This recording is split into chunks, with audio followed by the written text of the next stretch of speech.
Sinex saline instantly clears everyday congestion associated with colds and year-round allergies with a gentle, ultra-fine mist that's no mess and easy to control. Daddy, we need more balloons. On it! Enjoy life's important moments without congestion. Try Sinex saline from Vicks. Just Sinex. Breathe. Use as directed. When you need orthopedic or neurosurgical care, you want easy access to experienced physicians at the lowest cost possible. You'll find it all at Midlands Orthopedics and Neurosurgery. Whether it's hip, knee, back, neck, shoulder, hand, wrist, or foot pain, our surgeons have the most outpatient surgery center experience in the region. You can trust them to provide excellent care with seamless access, great outcomes, and lower costs to you. Midlands Orthopedics and Neurosurgery. Imagine a scrapbook filled with all your favorite memories of 75 years at Darlington Raceway. Now imagine that scrapbook going 190 miles per hour. Have you ever? No, I've never. You don't have to imagine. You need to get to Darlington, where the drivers of today tackle the track too tough to tame, just like they did your first time. NASCAR Throwback Weekend at Darlington Raceway, April 5th and 6th. Get your tickets now at darlingtonraceway.com. Discover South Carolina.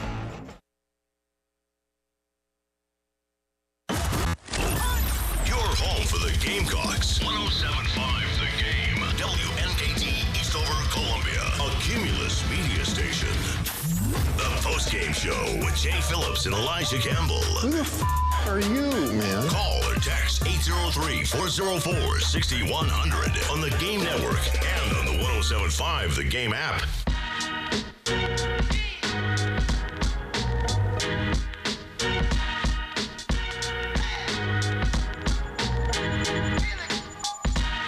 Happy Tuesday, everybody. It's the Postgame Show. Elijah Campbell here. No Jay Phillips again today. He is in New York City, as I'm sure you probably heard in the last segment of the halftime show. Hopefully he doesn't get lost. You get worried about him. But he'll be back on Friday. A very busy week. He'll be back, thankfully, because I'll be in Greenville covering the quarterfinal of the SEC women's tournament. The South Carolina women's team going to be taking on presumably the winner of Tennessee Vanderbilt, unless Texas A&M shocks Tennessee. I don't foresee that happening, but that's where I'll be on Friday. Jay comes back then, so we'll have a full house until then. But for today, fun show today, covering a variety of topics. We're going to talk some Gamecock football, including our poll question today, which I'll get to here in just a second. The men's basketball team has a big game tonight. Now, we will be ending until ending it, or let me start over because I can't speak today. Instead of ending at 6 today, we'll be ending at 5:30 because that is when the pregame show will start. Derek Scott and Judge Manning will be on the call for South Carolina's final home game, their next to last regular season game. They'll finish the regular season in Knoxville against Tennessee. I would guess a presumed number 1 seed in the NCAA tournament. I can see that happening. But a very winnable game tonight against Georgia. I'll have my EBPI breakdown of that in the final hour, final segment. Do that leading into the broadcast. Should be a very winnable game. I like Georgia a lot, though. Don't get me wrong. I'm a big fan of watching that team this year, a team that I was very low on. I'm not going to lie. I didn't think Georgia would be very good at all this year. I thought they were kind of overrated going into the season, but they proved me wrong. They've won some big games, and they don't really have any bad losses. Really, the worst loss might be at Arkansas. The only reason it's a bad loss is because it's a fellow bubble team. They took care of business against Texas on Saturday night in Austin. That one got ugly. It got ugly fast. We'll talk a little bit of women's basketball, too. My man Michael Saul is from the State, who's on the beat for them. Their women's basketball beat will be on with me at 3:30, and we'll take it all the way up to 4. Mike will be making his 107.5 The Game debut, so excited to have him on. A lot to talk about with the women's team, obviously, still reacting to what happened on Sunday in regards to beating Kentucky and then sitting around and waiting for a coin toss to decide the number 1 seed in the SEC tournament. And then the SEC honors were released today. A couple of Gamecocks have been given some awards, so we'll discuss that as well. And for the first time in like 4 years, Dawn Staley was not the SEC Coach of the Year, if you could believe that. But we'll go ahead and start off with the poll question of the day. And it's one that I had to really think about. I'm not going to lie. Sometimes we'll pose these poll questions, and in my mind, I already know exactly what I want to vote on, exactly what, where I'm heading with those. This one, I had to sit and think through a lot of different reasons why these players are so irreplaceable. So here's the question. Which of these Gamecock players at the draft combine will be the hardest to replace? Is it Kyle Kennard, Nick Emmanwori, TJ Sanders, or Demetrius Knight? That is a really, really good question. And one I had to really think about. Because, look, for various reasons, all these players brought something really specific to the table, a specific skill set that they brought from either somewhere else or developed while they were here. Guys like Nick Emmanwori developed significantly while he was here and turned into a really good football player over the course of, 3 years? TJ Sanders made a huge jump from showing flashes in 2023, like he did against Georgia, where I thought that was one of the more impressive halves of football. That first half against Georgia is one of the most impressive halves of football from a defensive lineman you're going to see. To be able to put it together more consistently throughout the season in 2024 and became a complete defensive lineman. And there's an NFL team that is going to be very excited to get that guy in the trenches with him. And then Demetrius Knight came in from Charlotte, a very versatile linebacker, and was also a good culture fit. The guy was a great locker room fit, great leader. Loved listening to him talk this year, but was incredibly versatile. So when I'm looking at this, I was thinking there's different things that make them significantly hard to replace. Kennard might be the hardest statistical production to replace. The production he had in terms of just sacks, tackles, that isn't going to be a like-for-like replacement, right? Unless you just strike gold in the transfer portal or somebody makes a significant jump. Because, look, Kyle Kennard didn't just have a good statistical season, right? He won the Nagurski Award, which is given to the best defensive player in all of college football because his statistical output was that good. You didn't even have to watch every snap to know that guy was a problem off the edge because he had so many sacks. That's one you could just tell by looking even at the trading card stats, as Jay and I like to refer to them as, that Kyle Kennard is going to be really difficult to replace. When that leaves the door, you're not bringing in like for like easily. So it's tough. But it kind of reminds me, in terms of who's the hardest to replace, that maybe you can replace them in the aggregate. For those who have seen the movie Moneyball, fantastic film, there's a scene where Brad Pitt, who's playing Billy Beane, the Oakland A's GM, is sitting in the room with a bunch of scouts, and they're talking about how to replace Jason Giambi. And Jason Giambi hit 38 home runs. He had over 100 RBI. How are we going to replace that guy? And then, of course, Billy Beane goes on this diatribe about how on-base percentage is really important. This was Jason Giambi's on-base percentage. We're not going to be able to replace that, but we can maybe replace it in the aggregate. So he names off a couple players. They do the math on what their on-base percentage is, and these guys can produce this. It's not just one person. They're going to have multiple guys recreate that type of production. It's not going to come all from one place. And that might be what the opposite edge rusher to Dylan Stewart's going to be this year, right? Still not 100% sure what that's going to look like. I don't think it's necessarily set in stone. You brought in some transfer players who had high upside, maybe not the most productive at their last stops, but have a lot of high upside. You have guys like Desmond Umeozulu here in house, Fred Johnson, and then there are a couple of guys in the transfer portal like Sean Murphy, Justin Okoronkwo, who came from Alabama. You're not a bad high school player if you commit to go to Alabama. Wasn't as productive there, had a hard time getting on the field, but if you can get a couple of those guys to give you bits and pieces, then playing alongside Dylan Stewart, life's going to be a lot easier. Because here's the thing, too. As great as Kyle Kennard is, one of the best things that he could have done was come to South Carolina to play opposite of Dylan Stewart. And if you want an example as to what that looked like, go back and watch the Alabama game this year. There were a couple times where Jesse Palmer's breaking down the game and he's, highlighting all the attention that Dylan Stewart was getting, and it's some poor left tackle, usually Caden Proctor, who is a All-American left tackle himself, is having to go one-on-one with Kyle Kennard, and no luck. They had to have so much help on the side of Dylan Stewart that Kyle Kennard got one-on-ones, and he won them a lot. That's the thing. He had a high pass rush win rate, when your pass rush win rate's that high, you're going to get to the quarterback a lot. And Kyle Kennard did.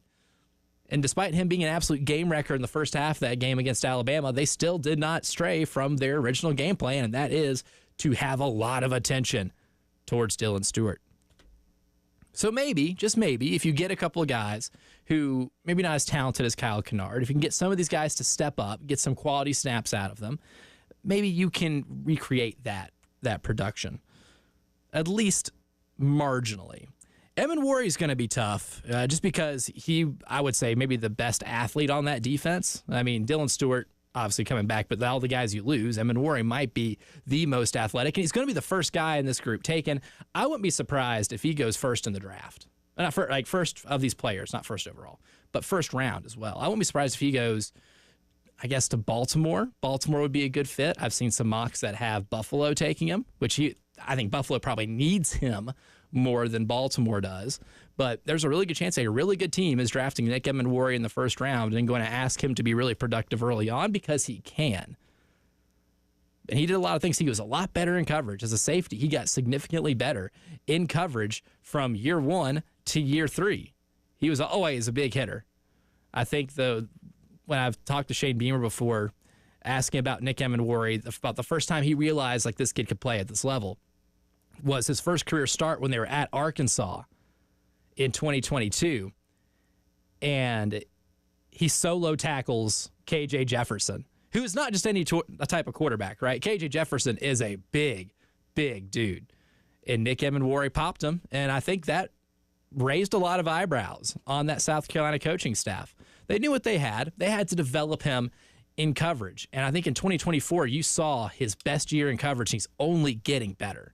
The work ethic's fantastic, too. So that's going to be incredibly difficult to replace. As it pertains to TJ Sanders, the hope is that you can tap in to the potential that Gabriel Brownlow-Dindy had coming out of high school. Now, this is a kid that from the state of Florida, 5-star recruit, according to most recruiting websites on 24/7. 24/7, I think, had him as the number 11 player in the country coming out of high school, goes to Texas A&M, has a hard time getting onto the field, but the potential's still there. And I think the hope is that you can tap into that potential, and that kind of becomes the one-for-one replacement, right? And that's still not going to happen immediately. I don't expect him on day one or the first game against Virginia Tech in Atlanta for Gabriel Brownlow-Dindy to automatically start looking like TJ Sanders. Not expecting that, but maybe throughout the year he progresses, and the hope is that you tap into that well of potential and you get 70% of what made him such a celebrated high school prospect. But I think the hardest one, the one that you completely cannot replace, is probably going to be Demetrius Knight. So I voted for Demetrius Knight, and for these reasons too. Demetrius might be the last of this group that gets drafted. I think he's going to be one of the steals of the NFL draft. But he brought you so many different things too, some of which are, intangible.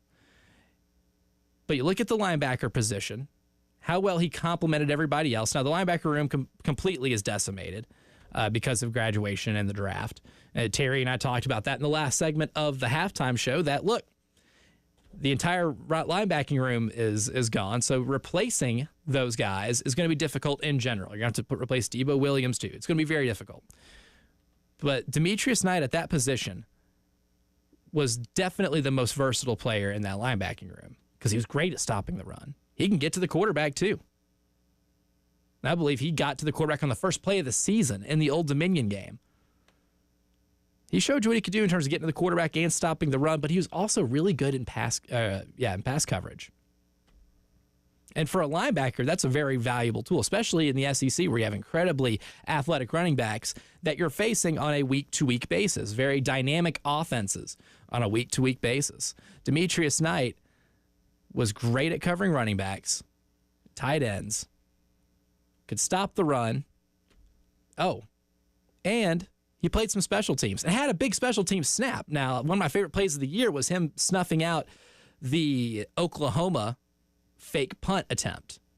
And at this point, that was kind of the moment where I realized, wow, nothing Oklahoma's going to do today is going to matter. But he kind of recognized the formation Oklahoma was in and called it out that it's going to be a fake, and they didn't gain a yard on that play because he's got the smarts. He's a highly intelligent linebacker as well, and he was a great locker room presence. By all accounts, a fantastic teammate, great leader, that type of intangible stuff that you bring, for somebody that played a lot of college football before coming here.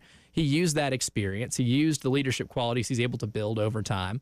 And as somebody who was an incredibly mature college student, was able to achieve a lot of great things here. And I think his presence on that defense made everybody else better too. So one of the reasons why I voted Demetrius Knight in this poll is because I think he just made everyone better, right? Not just his improvement when he got here from Charlotte, but I think he made that entire defense a lot better too. Make sure you vote on that at 1075 The Game on Twitter to go ahead and cast your vote. 94 votes. So far, Nick Emenwari leading the poll with 42.6% of the vote. Kyle Kennard second at 27.7%. My man Demetrius Knight at 19.1%. And TJ Sanders at 10.6%. Coming up, Dawn Staley has drawn the ire of some of her opponents for stacking up McDonald's All-Americans. A couple of head coaches now have alluded to the depth of All-Americans that this team has. And Dawn Staley may or may not have done a little bit of online trolling regarding the amount of McDonald's All-Americans she has. Is this plain bitterness from other coaches, or is it the reality that we live in 2025 regarding the South Carolina women's basketball program? I'll break that down when the postgame show returns. 107.5 The Game in Columbia. 100.5 The Game in Florence. And 100.3 The Game in Myrtle Beach. The Game Network. Listen to Gamecocks baseball on The Game. And if a Gamecocks batter hits a grand slam, you could win cash. You could win cash. You could win cash. You could win cash in the Palmetto Citizens Federal Credit Union Grand Slam giveaway. Go to 1075thegame.com and register. Brought to you by Palmetto Citizens Federal Credit Union and The Game. 107.5 The Game, broadcasting live from the Herndon Chevy Studios. You can save up to $20,000 on new Silverados. Stop by or shop online today and see how Herndon Chevy makes you smile. Together, let's drive. The South's biggest tailgate event will be the 90th running of the Carolina Cup races, presented by MUSC Health. Come celebrate spring with friends and family in Camden, South Carolina. For tickets and details, go to carolinacup.org.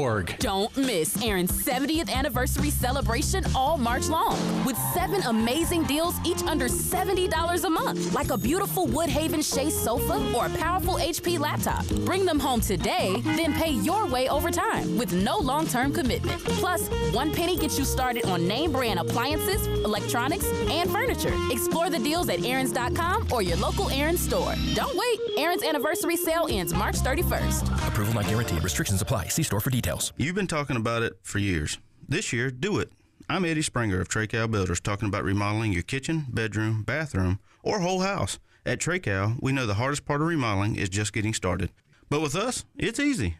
We'll guide you through the process, then deliver first-class work quickly, cleanly, and affordably. Call 360-8211, 360-8211, or visit TRECALbuilders.com. Treycow Builders, quality from start to finish. Personal injury lawyers are everywhere, and they come in all shapes and sizes. So how do you choose? I'm Michael Jeffcoat. I grew up in South Carolina. I went to school here, I met my wife here, and together we opened the Jeffcoat firm right here to help our community get the support they deserve. Over the last 25 years, we've won millions of dollars for injured accident victims right here in our home state. We believe that local is better. And you deserve better. Responsible attorney is Michael Jeffcoat, 1333 Main Street, Columbia. Springtime in Columbia. And if you hate to paint, do what Jean did. She called Rhino Shield. So the house was built in 1952. We had Rhino Shield out about a year and a half ago to paint our house from gray to white. Remember, Rhino Shield's not paint. It's better. My husband had to talk to me a little bit about Rhino Shield. Is this something we want to do? But it was 25-year guarantee. I just didn't know how we could go wrong. Columbia, get the guaranteed protection of Rhino Shield now for 15% off the regular regular price. We have 3 different exteriors to our property, and Rhino Shield painted them all. We were very pleased with the product and the job they did. Here's owner Dan Hoey. This offer is limited, so call today at 833-RHINO-99 or visit RhinoShieldCarolina.com. Don't paint. Don't vinyl. Go Rhino.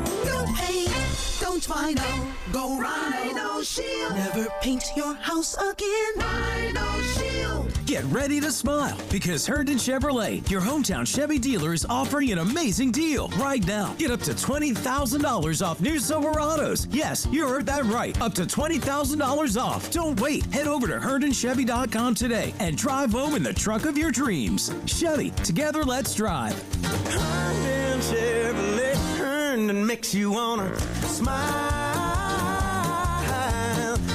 Call 803-510-5447 for complete details. Join us Sunday, March 16th for a spectacular evening at the Ice House Amphitheatre with Rattle and Hum, the ultimate U2 tribute band, presented by O'Hara's Public House. Experience an electrifying performance that captures the essence of U2's iconic sound and energy. With over 14 years of playing together, watch the musicians of Rattle and Hum bring U2's greatest hits to life. Gates open at 3 p.m. and the music kicks off at 4 o'clock. Secure your tickets online at icehouseamphitheatre.com and prepare for an unforgettable show. Powered by Integrated Media. The Game TV. Sponsored by Shepherd's Glass. For auto, home, and commercial glass. ShepherdsGlass.com. In Chapin and West Columbia. The Game TV. Sponsored by Shepherd's Glass.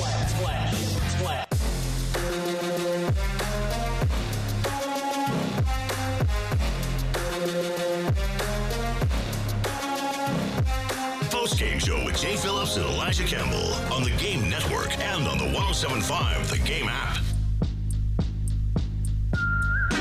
Ba-da-ba-ba-ba. I'm loving it. Dawn Staley's loving it. She should. She's one of the best in the country when it comes to recruiting, if not the best right now. And it seems like almost after some games, I won't say every game, but a couple times this year, I know Gamecock Twitter has kind of noticed that opposing coaches will allude to the McDonald's All-Americans on the South Carolina roster. And it has brought up accusations of bitterness or saltiness. And it made me think about it. Are these coaches really bitter that South Carolina has all these McDonald's All-Americans? Does Dawn Staley have a total monopoly over the players that participate in that All-American game each year? That Ronald McDonald is somehow not, coaching one of the teams, which is very unfortunate. If you're going to do a gimmick All-American team, or All-American showcase, least you can do is really buy in on the gimmicks.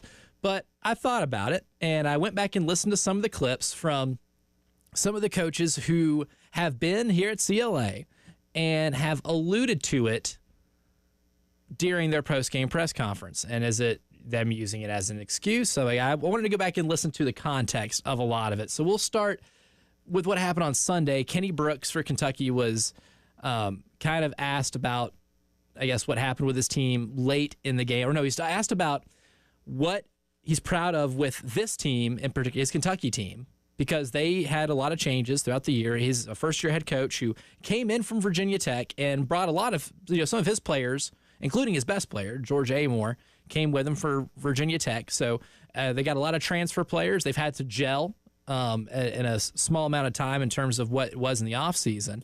But he was asked about it, about the progression that they've had this year leading up to the South Carolina game. And this was his response to that.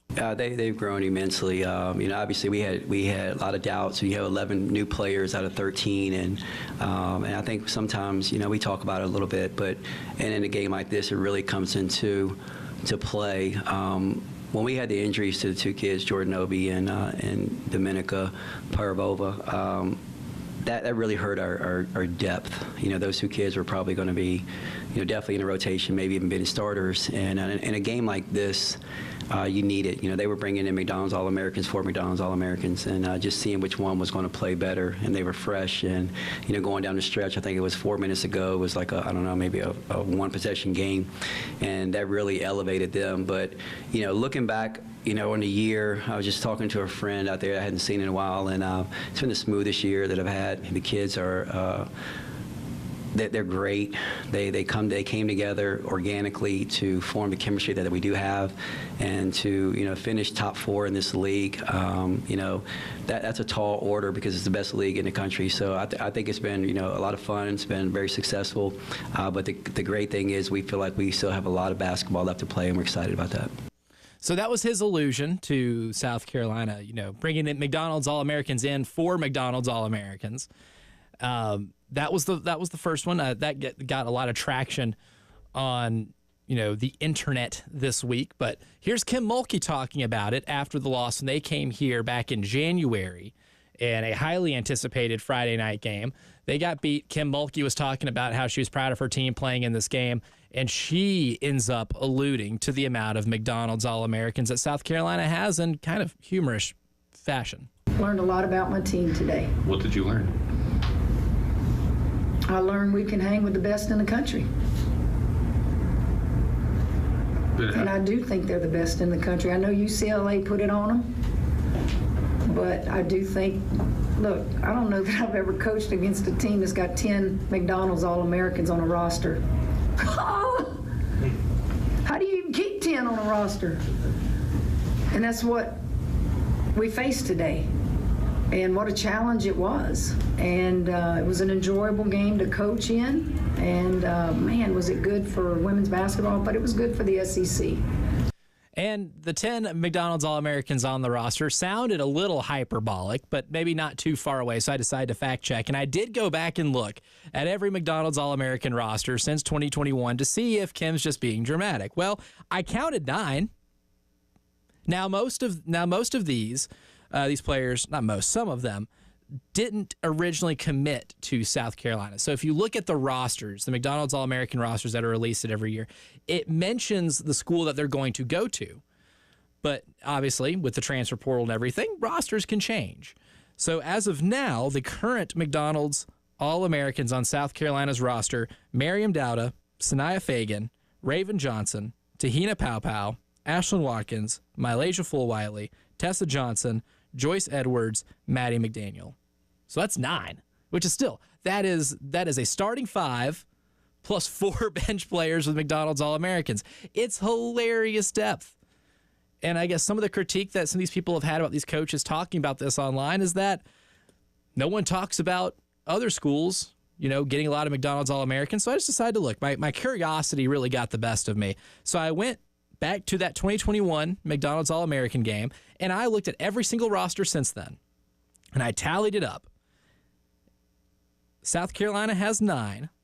Now, these are players that were committed to South Carolina by the time they played in that game. UConn also had 9. So UConn's got the same deal, and I guarantee you if you go back and listen to a lot of press conferences from teams that just lost to UConn, you probably hear very similar stuff about the roster they have consisting of high school All-Americans, because that's been the case for like 30 years, it feels like. Southern Cal is second on this list. They have 7, so they're kind of in that neighborhood. Texas has 6 since that time frame, since 21. UCLA, Notre Dame, and Stanford all have 5, and then you have a very interesting list of a bunch of schools that have like 2 or 3, and some schools like Georgia that had 3, but some of them never played more than a year in a Georgia uniform. Same thing for Oregon State. So a very interesting list right there. But look, the fact of the matter is, I don't think Gamecock fans should take Kenny Brooks mentioning South Carolina subbing in McDonald's All-Americans for All-Americans, because that's the class you're in, right? Like, you are in that UConn class now. You've won 3 titles since 2017, and you get the best recruits every year because you're the best program. There's a reason you went undefeated and won the national title last year, because you're the best program. I don't think this is bitterness from coaches or saltiness, but it's just a reflection of the reality of the sport. Like when NBA teams played the Golden State Warriors in 2017, yeah, I'm sure their biggest takeaway after playing them is man, it really sucks having to guard Steph Curry and Kevin Durant and Klay Thompson. That's just the reality of what it was. I don't think it's bitterness. I think it's just kind of saying it like it is. Kim Mulkey was maybe off by one McDonald's All-American. And this is a woman, too, that is a great recruiter in her own right and also has a ton of McDonald's All-Americans. Since 2021, LSU has had 3 McDonald's All-Americans. Now, not in the same neighborhood as Southern Cal and UConn and, South Carolina or even UCLA, Notre Dame, but she recruits well herself. My thing is, if they are being salty, then I guess my only rebuttal is fork over more money. Do better in recruiting. But for Gamecock fans, I don't take that as a sign of disrespect. Take it as a reflection as to what the reality of the sport is. And that reality is that you rule it. And that is awesome.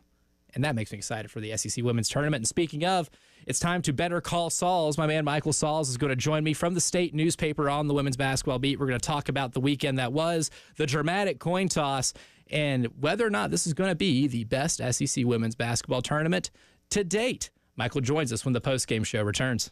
107.5 The Game in Columbia, 100.5 The Game in Florence, and 100.3 The Game in Myrtle Beach. The Game Network.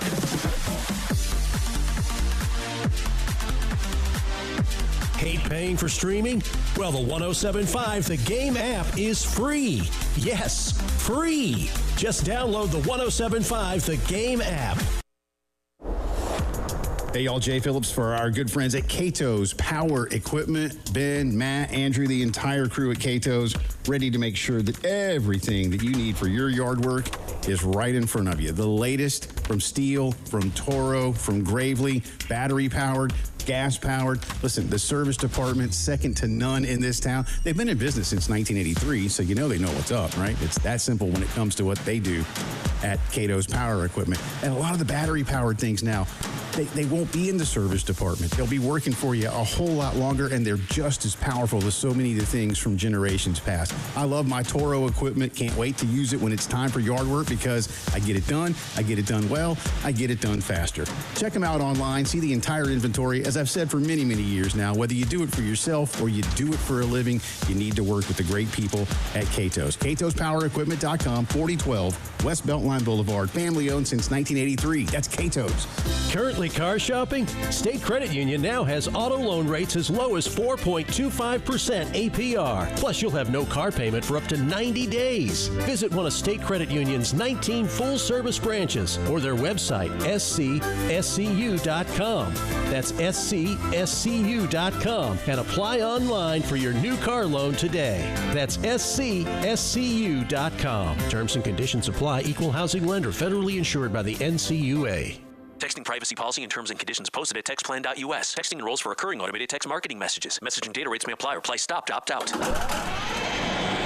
Honey! What's wrong? I thought you already left for work. The garage door is broken. It won't open and I can't get my car out. I can't miss this meeting today. Everyone is coming in for it. Relax. I'm texting OGD right now. What is OGD? OGD, Overhead Garage Door. They're the garage door experts in Columbia. Take my car in the driveway and OGD will handle the garage. They have same-day service and they'll get the garage door fixed today, fast and easy. Wait, with just one text you can get our garage door fixed same day by OGD? Yes, OGD will get it done no problem. Now, you need to get to work and let OGD worry about the garage door. Garage door broken, stuck, slow, or squeaky? Text OGD, the only name you need for your garage door. Text TIGHT to 200-300 right now. Text right now and get an exclusive link to special limited time savings. Don't wait. Text the word TIGHT to 200-300 now. Text TIGHT to 200-300. When you switch to Progressive, you could save bundling your home and auto. Then you could put that money towards some of the surprisingly more expensive things in life.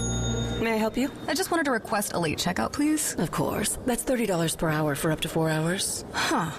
Okay, but if you can offer a late checkout, then that probably means no one is staying in that room. So if it's empty, maybe I can just stay a few extra hours. Oh, aren't you adorable? Life costs a lot, so bundle and you could save with Progressive. Progressive Casualty Insurance Company, affiliates, and other insurers. Not available in all states. What's that sound? That's the sound of Downy Unstoppable scent beads going into your washing machine and giving your clothes freshness that lasts all day long. There it is again. It's like music to your ears, or more like music to your nose. That freshness is irresistible. Let's get a Downy Unstoppables bottle shake. And now a sniff solo. Nice. With Downy Unstoppables, you just toss, wash, wow, for all-day freshness. What you're talking about. Sponsored by Love Chevrolet. Check out the Season of Love at South Carolina's #1 volume Chevy dealer. I-26 in Harbison and at lovechevy.com. Together, let's drive. Jim Rome takes on sports. Why? Because you're not playing me. With rapid-fire takes. Y'all went from the Super Bowl straight to the toilet bowl. He's not over the NFL. The NFL is over him. Scorching debates. All the good, all the bad, all the ups, all the downs. He's the Spitfire of sports smack. Sorry for what I said because it was appropriate when I said it, but I can't say it anymore, dude. You are killing the game. The Jim Rome Show podcast. Follow and listen on your favorite platform.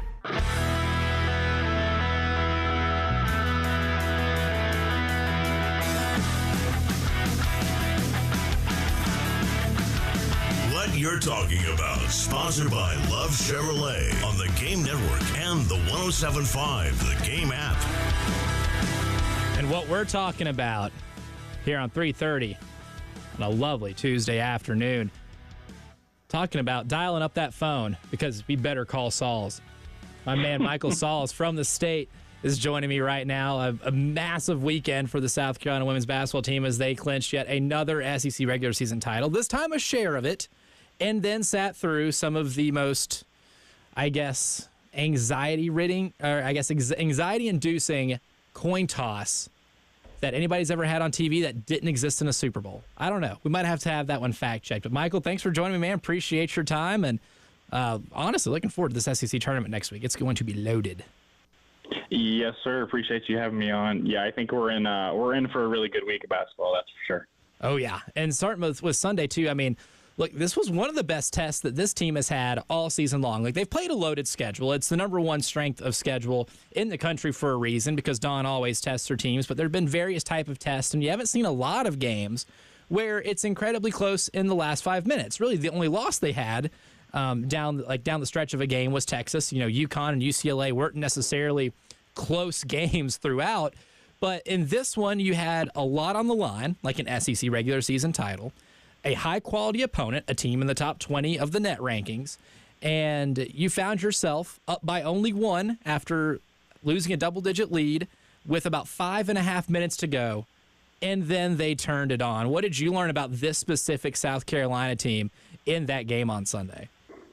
It was one of those things where as you're watching it, they get that 11-point lead, I think it was, and you kind of – I know as a writer, I'm going into cruise control going, okay, well, I know South Carolina's probably going to win this. Let me start writing. And then you look up, and Kentucky's within 1.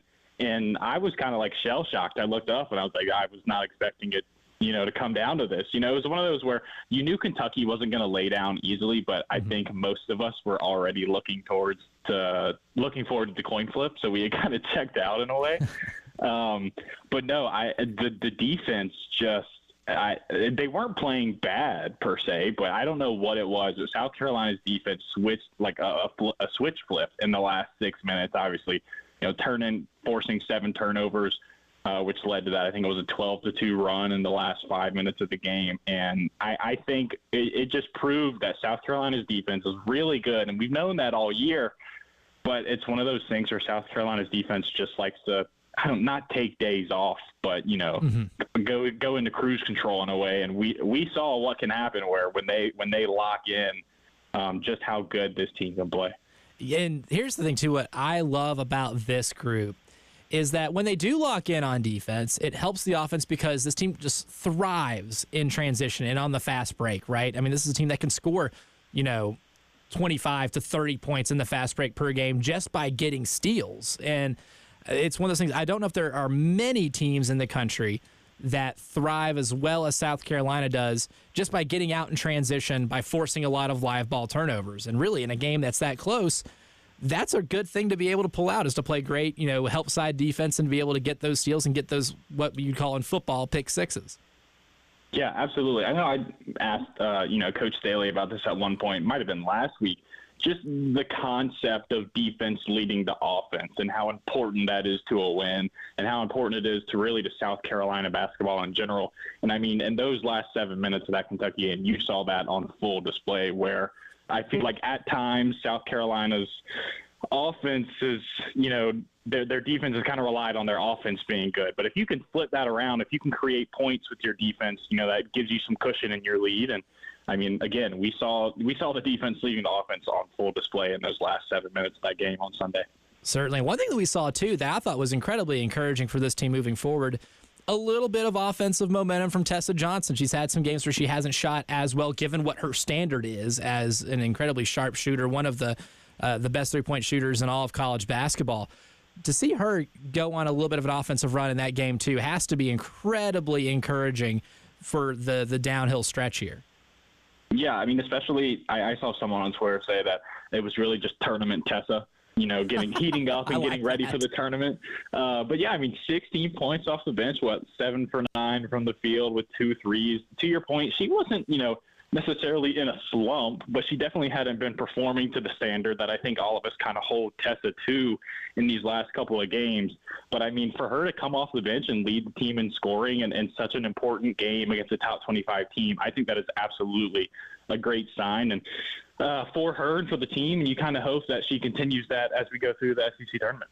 Yeah, and she grabbed some rebounds, too. That's another thing that she was asked about after the game was, getting after it on the defensive end and during rebounds. And I remember asking Raven Johnson a question about, their defensive performance, and all she wanted to do was compliment Tessa. Like, Tessa's one of those, when you think of her as just, the lights-out three-point shooter, but she's improved a lot defensively, and especially when it comes to doing other things that just don't involve scoring. Yeah, absolutely. I mean, there have been times this season where, especially in those games where Tessa wasn't necessarily impacting the game in the scoring column, there have been moments where I'm like, she's kind of the best defender on the court right now. It's one of those things. Like she talked about in the post game where if the ball isn't going in for her, she's got to find ways to impact the game the other ways. I mean, I think going into the first half, I think she might have led the team in rebounding. I know Chloe Kitts ended up leading the team, throughout the entire game. But no, to your point, absolutely. Whenever Tessa is not scoring, I'll give her credit. She's found ways to impact the game in different ways.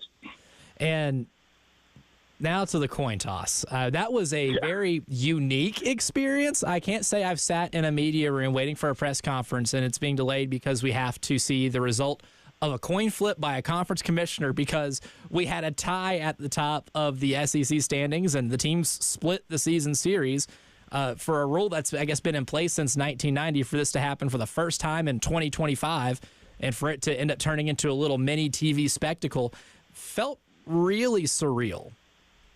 Yeah, that was weird. I mean, I obviously am young by age, but also in my professional career. I don't think I've ever even thought of like a coin flip deciding such a major thing ever happening. Like it was one of those things where it's like, oh, haha, yeah, that's the third tiebreaker, rule. We'll never get to that. And then watching it happen, like, it was weird. Like it was one of those things that you never really expect to cover. And, here I am in my first season on the beat and I'm covering a coin flip first for the first seed in the SEC tournament. It was definitely weird.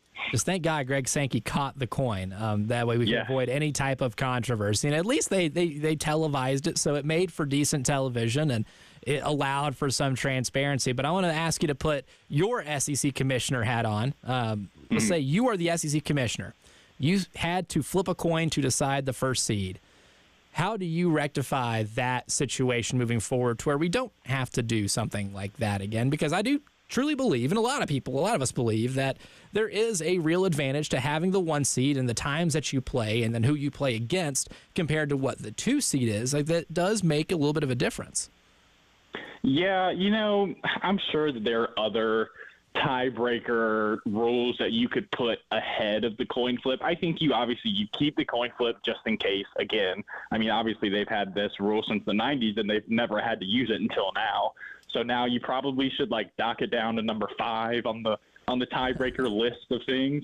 And I don't know, put some kind of point differential stat, at 4 or something else, literally anything else. But I do think you keep it because I think, as we saw, we were all locked into the TV for 6 minutes. True. So if anything, from a TV perspective, it's guaranteed eyeballs and probably get a little bit more money out of the TV. But I don't know what you would put before the coin flip, but I definitely think you dock it down like 1 or 2 on the list of the breakers. Yeah, but bury it at least a little more. Maybe keep it for funnies, but maybe bury it a little bit. Michael Saul from the State is on with me right now. We'll take a quick break, and we come back. We have SEC honors. Joyce Edwards robbed of Freshman of the Year. Nylacia Fulwiley winning an award. Don Staley's not the Coach of the Year. Well, who the hell was it then? We'll discuss that when the postgame show returns. 107.5 The Game in Columbia, 100.5 The Game in Florence, and 100.3 The Game in Myrtle Beach. The Game Network.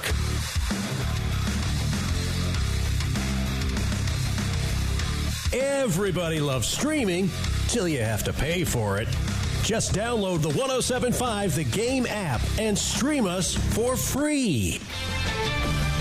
This is Andrew Bogish with a Sports Minute. College basketball is an old man's game now thanks to the transfer portal and NIL, but not at Duke. The Blue Devils' top 2 scorers are freshmen Cooper Flagg and Con Knippel. Flagg had 28 points, 8 rebounds, 7 assists, 3 blocks, 2 steals in last night's blowout of Wake Forest. Second-ranked Duke has won its last 4 games by 30-plus points apiece. I'm Andrew Bogish.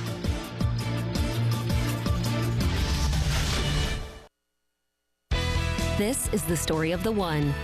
As a quality technician in a food processing center, she knows that making the right call is the best way to avoid a recall. That's why she trusts Grainger's world-class supply chain to deliver the high-quality supplies she needs to help keep her production line, her equipment, and her customers happy and healthy. Call 1-800-GRAINGER, click Grainger.com, or just stop by. Grainger, for the ones who get it done.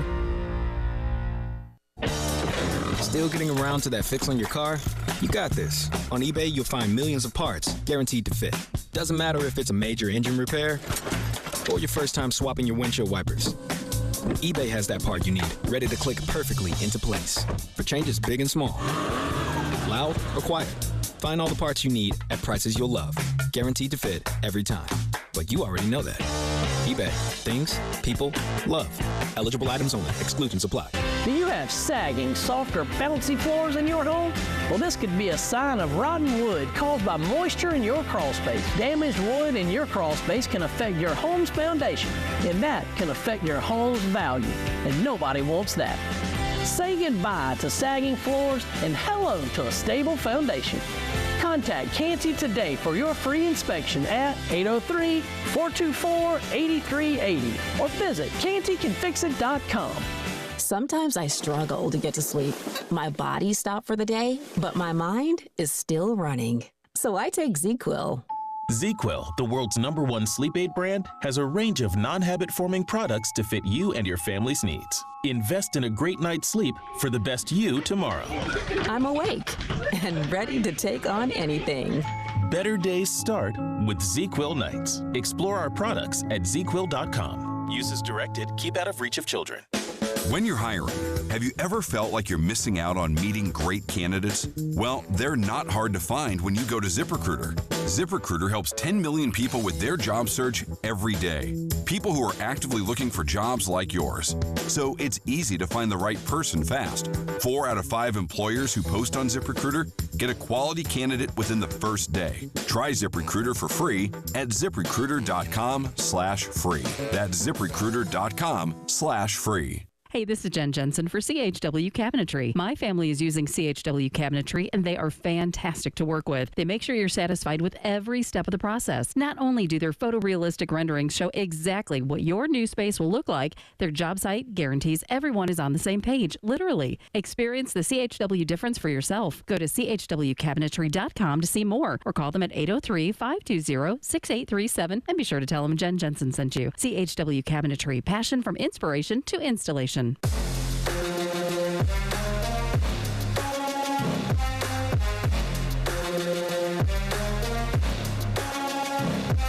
Postgame Postgame Show with Jay Phillips and Elijah Campbell on the Game Network and on the 107.5 The Game app.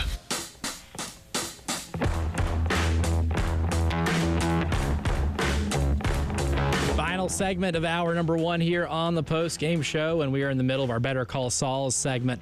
My man Michael Sauls from the state is on with me right now, and just got done discussing the weekend that was with the women's basketball team as they prepare for postseason play. But we had some honors today. The first team in the SEC announced Joyce Edwards, the only South Carolina player on the All-SEC first team. They had a couple second-teamers with Mylasia Fulwiley and Tahina Paopao. All-defensive team, Sanaya Fagan and Raven Johnson mentioned. And then, of course, Joyce Edwards on the all-freshman team. Freshman of the year between, really it was a two-woman race between Joyce Edwards and Michaela Blakes from Vanderbilt. That one goes to also McDonald's All-American, a theme here in the first hour, Michaela Blakes from Vanderbilt. Michael, you look at that race right there, which one I found really intriguing throughout the year, considering the year both of them had. I don't think you could go wrong either way, because anytime you drop multiple 50-point games in your freshman season, you should be up for a lot of awards. And anytime that you join a reigning national champion and you end up being their leading scorer as a true freshman off of the bench, also deserving of a lot of recognition. But if you were to have a vote for SEC Freshman of the Year, would you have given it to Blakes or Edwards? That's a really good question. I do think they are both extremely deserving of the award. I want to say I would probably lean towards Joyce Edwards, simply because, like you said, I mean, you joined the defending national title championship team as a freshman, and you come in and now you're leading said team, who returned a lot of people from that team off the bench. Like, you're leading that team in points. It's one of those where I get why Michaela Blakes, won it. I mean, you're averaging 23 points a game, like you said, multiple 50-point games. So I honestly would be extremely curious to see the vote breakdown, because I know, these things were voted on by the 16 coaches in the league. I would love to see how close it was or how close it wasn't. Like, I would genuinely like to see the breakdown of how much Michaela Blakes beat out Joyce Edwards for that honor. And then, of course, Coach of the Year, Dawn, for the first time in a while. I want to say it's a few years. Not the Coach of the Year. That one goes to Vic Schaefer. But I do want to highlight, too, the sixth Woman of the Year, Mylasia Fulwiley. And if we want to talk about breakdowns, I have a feeling that one was a runaway. Yeah, but also on Mylasia's award, I feel like you could probably flip a coin and give that to Joyce Edwards or her. Like, yeah, both, also true. Yeah, like it's one of those where they're both. I mean, Fulwiley is number 2 on the team in scoring, coming off the bench. Joyce Edwards is number 1 on the team in scoring, come off the bench. I would have been perfectly happy with either of them winning that award. Like but I guess you just kind of have to give it to Fulwiley because you gave Edwards the first team nod. Not that means it was a pity award for Fulwiley. I mean, she clearly deserves it based off of how she impacts the game whenever she comes in. But again, it was one of those where it's like, all right, well, either one of these, these two really good players that come off the bench could win that award. So I thought it was interesting how they ended up choosing Fulwiley. That's another one where I would love the peek behind the curtain to see how many votes, if it was a full runaway that Fulwiley won, or if it was, some points for Joyce and some for Fulwiley. Yeah, that's maybe one day we can get those breakdowns. I doubt that's FOIA requestable, but who knows? Yeah. One day we might get that. But as it pertains to the SEC tournament, I mean, Kenny Brooks agreed with the notion on Sunday that this is going to be the hardest conference tournament he's ever participated in. Dawn certainly agreed that it was going to be the toughest SEC tournament that she's participated in just because of the depth of the league this year. We have the 4 seeds with double byes, and that's South Carolina, Texas, LSU, Kentucky. Is there a dark horse for you outside of those top 4 that you think can make the most noise and maybe make a little bit of a surprise run? That's a really good question, and honestly, not even something I'd consider. I've considered the SEC kind of a 4-team race, looking at the bracket and everything. That's why I thought it was so crucial that South Carolina get that 1 seed, because if they end up with the 2 seed, they have to play LSU in the semifinals.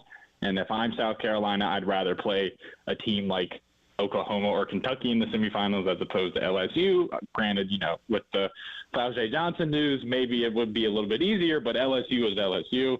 But I think if I had to sit down and pick somebody outside of that top four, maybe Oklahoma or Alabama. I don't have that much faith in Tennessee or like somebody like Vandy right now. So I guess I'd have to take the easy out and choose the number 5 seed or the number 6 seed. That makes sense. So Oklahoma can let it fly from deep too. They're dangerous this year, and honestly, that would be a really fun matchup between them and Kentucky. I don't foresee Oklahoma having any issues with either Georgia or Arkansas. So an Oklahoma-Kentucky game on that Friday, which would be immediately after South Carolina and Vanderbilt/Tennessee/Texas A&M, would be a fantastic game. So certainly looking forward to that. I always love covering this event every year. But Michael, appreciate you joining me, man. I always enjoy talking to you. Thanks for joining the program today, and we're definitely going to have to better call Sauls again here soon. Absolutely. Thank you so much for having me on, Elijah. Absolutely. As Michael Sauls from the State newspaper, he is on the beat, the women's basketball beat for them, and you can find his work on Twitter at MC Sauls, MCSAULS. So hit him up with a follow and follow his work along there. About to hit a break here in just a little bit, but I did want to visit our Firehouse Subs text line, 803-404-6100. We did get one text, a nameless texter, kind of gave their maybe order of tie-breaking for the conference tournament, and they go head-to-head, of course. Number 2, aggregate score if played twice, which also love. But then they had a third, win-loss record versus a third-place team. Very fascinating about that. And now that might lead to more, but let's just say, there was a discrepancy with, like, let's say South Carolina beat LSU, who's the third-place team, but Texas lost to LSU, and South Carolina maybe lost to Kentucky. And the tiebreaker is between two teams at the top of the conference that both have 2 losses, and they split their regular season, but have both played the third-place team once, and one team beat them, one team didn't. I like that. I don't have a name here, so I can't give you proper credit, but I do like that as an idea. One I haven't thought of yet, but I thought was a pretty good idea. Jeff in Georgia texted us as well and said, I left out the part that Kim Mulkey said, how do you keep 10 McDonald's All-Americans on your roster? And I thought that was a good thing, too, that I actually had on my notes, the notes to discuss about that clip and her quote. Because, that's the thing, too. You look at all the McDonald's All-Americans since 2021, and the percentage of them that are not with the teams that they committed to is astounding. So it's one thing to recruit a bunch of highly talented players. It's another thing to keep them all happy. Coming up in the second hour, we're going to talk a little bit of baseball. How is this baseball team going to adjust to the injuries to 3 major pieces of the lineup? We'll discuss in hour number 2. 107.5 The Game, broadcasting live from the Herndon Chevy Studios. You can save up to $20,000 on new Silverados. Stop by or shop online today and see how Herndon Chevy makes you smile. Together, let's drive. Hey guys, Jay Phillips here for our good friends at Integrated Media. Listen, no matter what you need when it comes to home theater, the guys at Integrated have you covered. It really is that simple. 803-948-8327. You dream it. They come out to the house. They walk around with you. They design it. They install it. Next thing you know, you have years and years and years of fine family entertainment. They say, Jay, I don't really want to do it inside. I want to go outside. I love what I have inside, but now I want to enjoy South Carolina weather while I watch a ball game or my favorite movie. Ha! You can do that too. Amazing outdoor equipment built to be out there 24/7, 365, even in the South Carolina weather, no matter the time of year. They can get that done for you, too. Plus, they're taking care of you with golf simulation at Pro Swing, which is so much fun, both the Chapin and Forest Acres locations. They're ready to make everything you do a whole lot better. And they make house calls, 803-948-8327. Do what I've done. Live better with Integrated Media. Living with persistent pain and facing joint replacement? You want the best surgeon and technology available. You'll find both at Midlands Orthopedics and Neurosurgery. Using the most advanced technology, including robotics, our experienced orthopedic surgeons, nurses, and technicians perform hip, knee, shoulder, wrist, and elbow replacement, as well as hip resurfacing with no hospital stay, excellent outcomes, and lower costs to you. Midlands Orthopedics and Neurosurgery. Imagine a scrapbook. filled with all your favorite memories of 75 years at Darlington Raceway. Now imagine that scrapbook going 190 miles per hour. Have you ever? No, I've never. You don't have to imagine. You need to get to Darlington, where the drivers of today tackle the track too tough to tame, just like they did your first time. NASCAR Throwback Weekend at Darlington Raceway, April 5th and 6th. Get your tickets now at darlingtonraceway.com. Discover South Carolina. I had the worst dream last night. You were in a car crash, and the kids and I were on our own. We had to move out of the house because I couldn't afford it anymore. That's awful, hon. My brother was saying he got life insurance from Ethos. With Ethos, it only took 10 minutes, and he got $2 million in coverage for around $2 a day. It's all online. No medical exam. He just answered a few health questions right from his house. Ethos, here we come. Visit getethos.com. That's getethos.com. Sample rate is a 10-year term life policy for 35-year-old healthy, non-smoking male. Billed monthly. Hey, can you blow up some balloons for Jack's party? I can't. I'm so congested. You need Sinex Saline from Vicks. Sinex Saline nasal spray? Yeah, just Sinex. Breathe. Sinex Saline instantly clears everyday congestion associated with colds and year-round allergies with a gentle, ultra-fine mist that's no mess and easy to control. Daddy, we need more balloons. On it! Enjoy life's important moments without congestion. Try Sinex Saline from Vicks. Just Sinex. Breathe. Use as directed. Fargo, your virtual assistant from Wells Fargo, makes banking faster and easier. Like this. Fargo, what did I spend on groceries last month? And this. Fargo, turn off my debit card. And this. Fargo, what's my checking account routing number? And that's just the beginning. Do you, Fargo? You can in the Wells Fargo mobile app. Learn more at wellsfargo.com/getfargo. Fargo is only available on the smartphone versions of the Wells Fargo mobile app. Wells Fargo Bank N.A., member FDIC. It's time to remodel. Actually, it's been time to remodel, but you still haven't started. Well, there's no better time than right now. I'm Eddie Springer of Trey-Cal Builders, and we really do make remodeling your kitchen, bedroom, bathroom, or whole house easy. At Trey-Cal, we'll help you every step of the way. We do first-class work quickly, cleanly, and affordably. Call 360-8211, 360-8211, or visit TRECALbuilders.com. Trey-Cal Builders, quality from start to finish.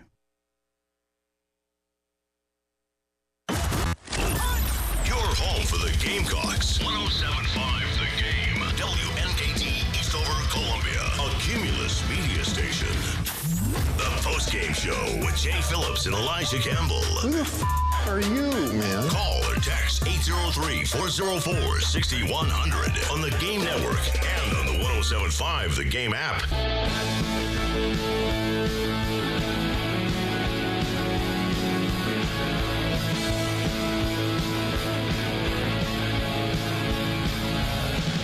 Hour number 2 of the Postgame Show starts right now.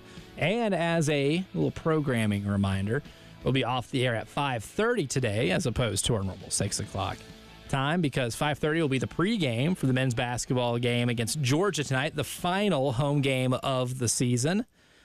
Can the South Carolina Gamecocks get on a winning streak, winning multiple games in SEC play? I think it's possible, because this team plays really well at home. Georgia's a really good team. And this wouldn't be the first nor the second time South Carolina has played a bubble team at Colonial Life Arena and sent them home with something to think about. So this would be a game that's very interesting. Tip-off's going to be at 6 o'clock at 107.5 The Game in Columbia and on 100.3 The Game in Myrtle Beach and all across the Gamecock Radio Network. Derek Scott and Judge Manning will be on the call there. But yesterday on the show, kind of switching over to baseball, had a lot of discussion. We covered the series against Clemson in detail yesterday. Everything that went wrong, including, hitting with runners on base, hitting with runners in scoring position, the bullpen falling apart in the third inning. Paul Maneri joined me yesterday, as he always does on this show at 5:15 on Mondays.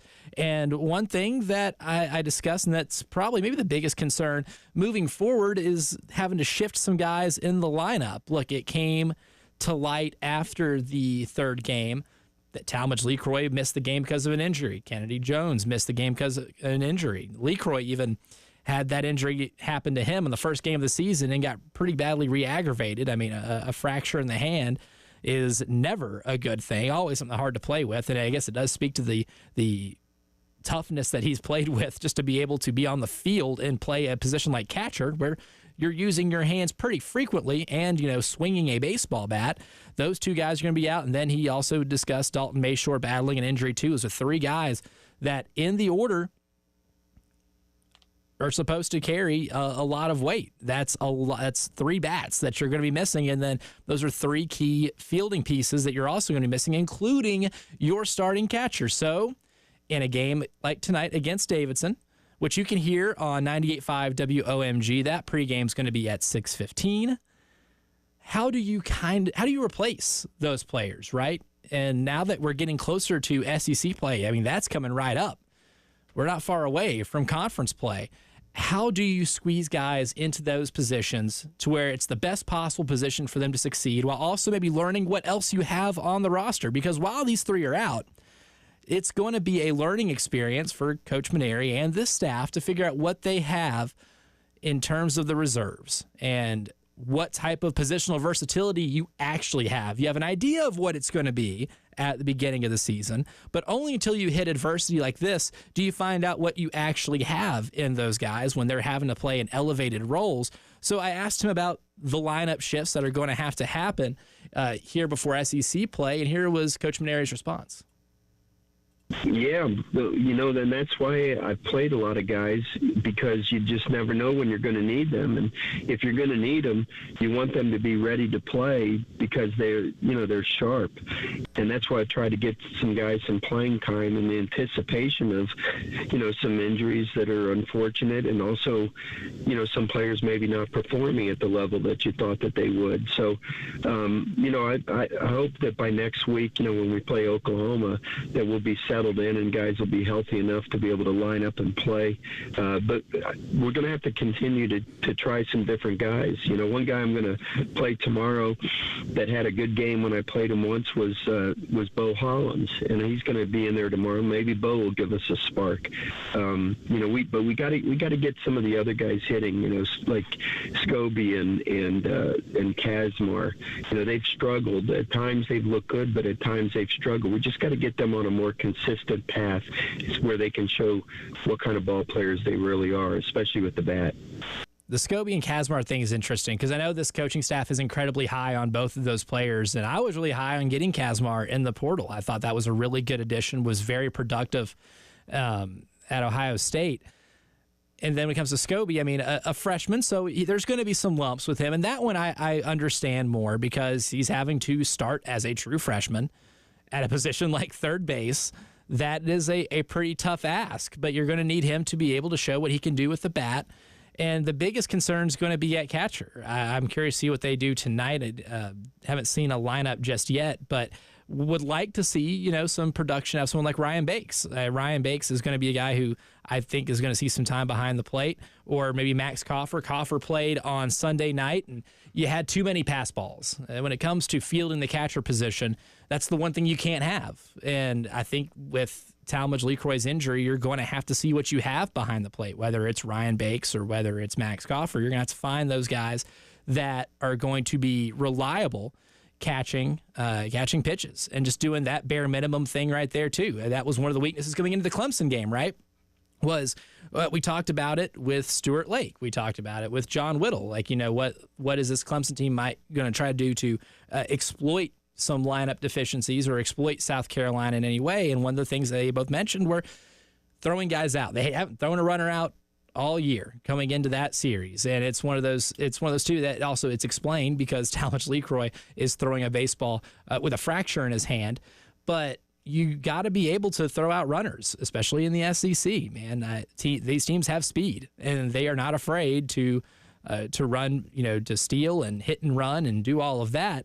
The catcher position is mightily important. How you're going to be able to supplement that is one thing to look for, at least in tonight's game against Davidson.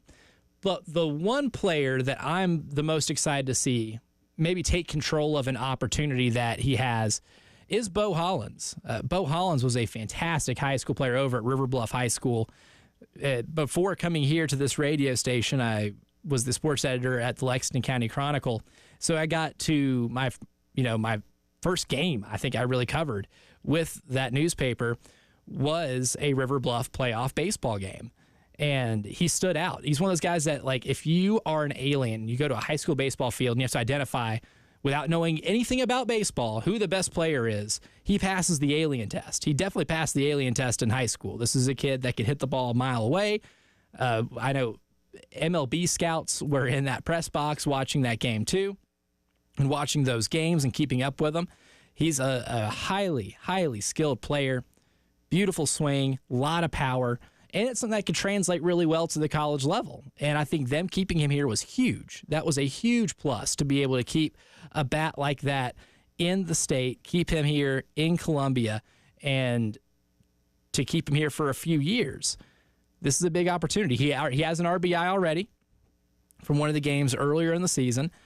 Really excited to see what he's able to do in this lineup. And yes, it's not ideal to have 3 bats out. It's not ideal to have to shift some players around defensively, especially if it's in a place where they may not be comfortable. I know for Coach Maneri, it wasn't ideal to put Ryan Bakes out in left field, even though he's done it a couple times in his career.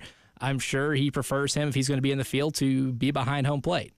But the circumstances didn't allow for that. What we're going to see from this baseball team here in the next few games before we get to SEC play is going to be mildly important in terms of what you might see down the road this year and what the depth of this team truly is like. But I love the idea of Beau Holland, somebody who has that type of talent, still getting acclimated to the college game, getting as many at-bats as humanly possible. So there's, out of anything to watch tonight, that's the one thing that I'm going to be keeping tabs on in tonight's game against Davidson. Again, 6:15 pregame. That's going to be on 98.5 WOMG. Pretty much going to use the rest of this hour as like our drive around the SEC because, of course, we're going off the air at 5:30. There is no normal drive around the SEC, but there's a lot to talk about within this conference, too. In the next segment, we'll get to Greg Sankey talking about a 9-game schedule. But I wanted to look at something for a second. My curiosity, again, getting the best of me, because I talked about this at the end of the show yesterday, and I kind of went back and forth on our Firehouse Subs text line, 803-404-6100, with Clemson Allen. And Allen brought up a really good point in terms of what their best conferences are ever. We've been saying all year that the SEC men's basketball conference is the best, that it's ever been, which I think is easily the case in terms of top to bottom talent, and maybe the best ever. And they are on track to make a little bit of history. So I looked up today, the record for the most teams sent to the NCAA tournament from one conference is the Big East back in 2011, which RIP the Big East, that was when it's at its peak. College basketball was at its peak. And I'll say that with my chest. But this team, this conference right now, as it stands, Joe Lunardi has 12 teams in the NCAA tournament. So if Joey Brackets is fielding this thing and he's the ultimate authority, the SEC will break that record. And I wanted to compare these two leagues, right? Because I would like to answer the question, is this really the best league that we've seen in the modern era of college basketball? And Alan brought up a good point about the 2019 ACC had 3 1 seeds. That's the last time that we saw one conference produce 3 whole 1 seeds. And again, the lower part of the ACC that year wasn't very good. Top to bottom, it wasn't as loaded as, say, like this SEC is, or the 2011 Big East Conference was, but it was really top-heavy. You look at the teams that the Big East got into the field that year, they had a single 1 seed, a single 2, 2 number 3s, a 4, a 5, 3 6 seeds, a 9 seed, and an 11 seed. So I did the math right there. The average seed is a little over 5. So your average team that you're getting in is a 5 seed. So to compare with this year's SEC, I looked at the latest Joe Lunardi bracketology, which was released this morning, so it is up to date going into tonight's slate of games.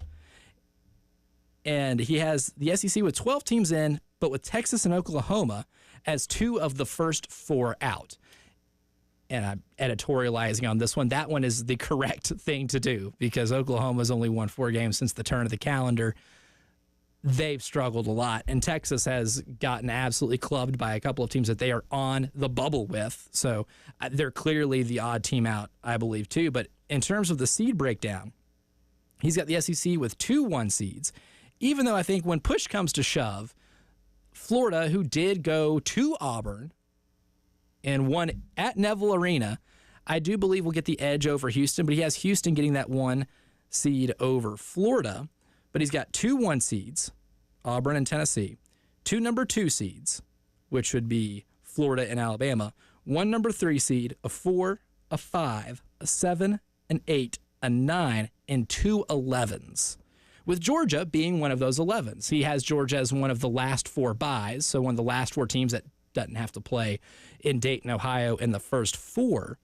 So I tallied that up as well. That one's at 5.3 as the average seed. Very comparable, right? Big East with a little bit of an edge right there. And then I decided to tally it up. I looked at the top 6 seeds from both of those conferences and decided to see which conference produced more. The Big East, while not producing more 1 or 2 seeds, did produce 8 total top 6 seeds. As of right now, Joe Lunardi has this year's rendition of the SEC with 7 top 6 seed teams.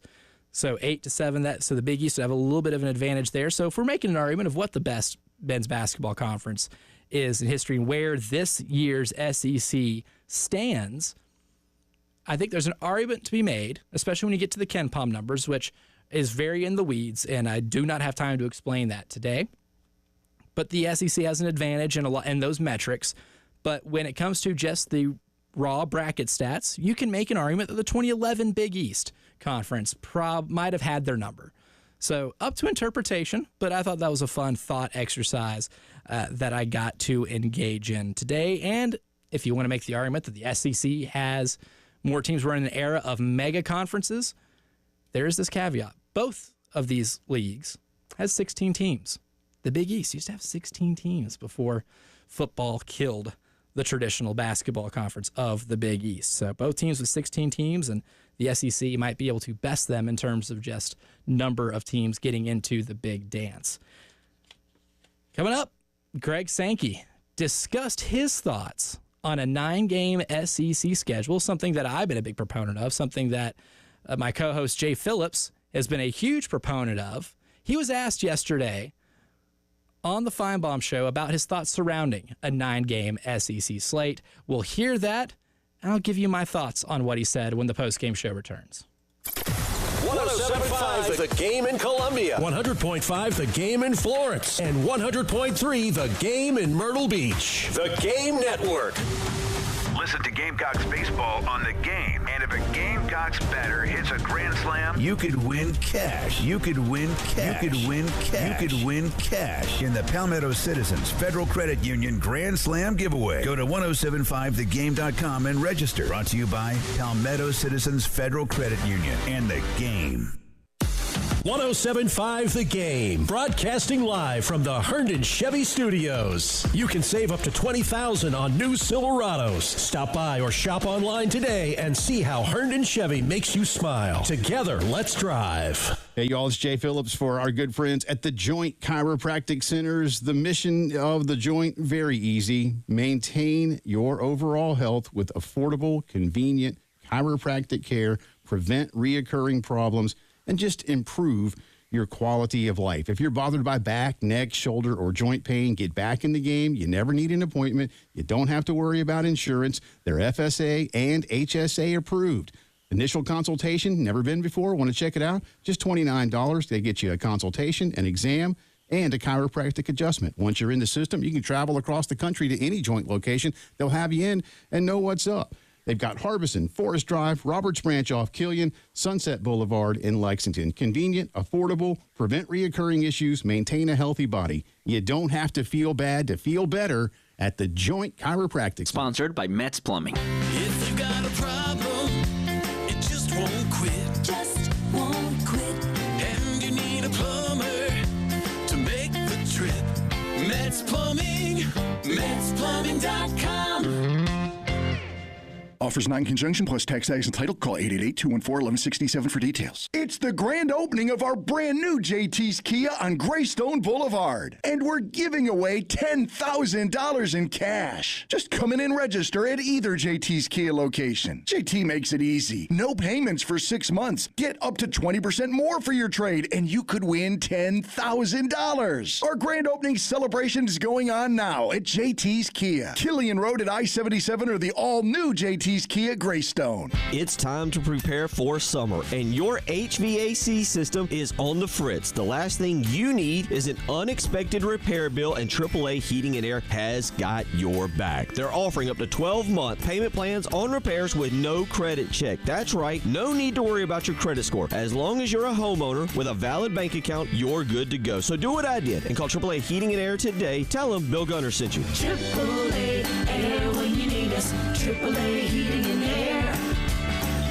Hi, my husband and I own a small business in Columbia, and we ended up needing some help with some tax problems that we had and needed to get resolved. We initially owed about $300,000, and John Ecton and his law firm ended up getting us an offer in compromise, which dramatically reduced the amount owed. I would personally recommend the Ecton law firm. They did an excellent job for us, and if this is a concern that you're facing, they're definitely the people you should call. It's great to know we have changed people's lives for the better. Hi, this is local attorney John Ecton with the Ecton Law Firm. For over a decade, our office has been dedicated to helping hardworking individuals and businesses solve tax problems for good. So if you have years of unfiled tax returns or are facing IRS wage levies, bank levies, or tax liens, call our office today at 771-9800 or go to EctonLawFirm.com. That's ECTON lawfirm.com. Let's get your tax problem solved for good. Call today. You'll be glad you did. I had the worst dream last night. You were in a car crash, and the kids and I were on our own. We had to move out of the house because I couldn't afford it anymore. Oh, that's awful, hon. My brother was saying he got life insurance from Ethos.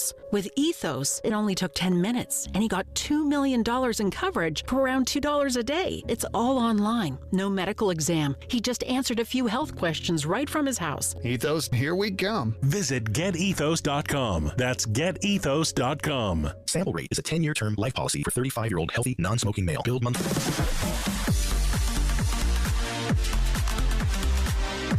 Hate paying for streaming? Well, the 107.5 The Game app is free. Yes, free. Just download the 107.5 The Game app.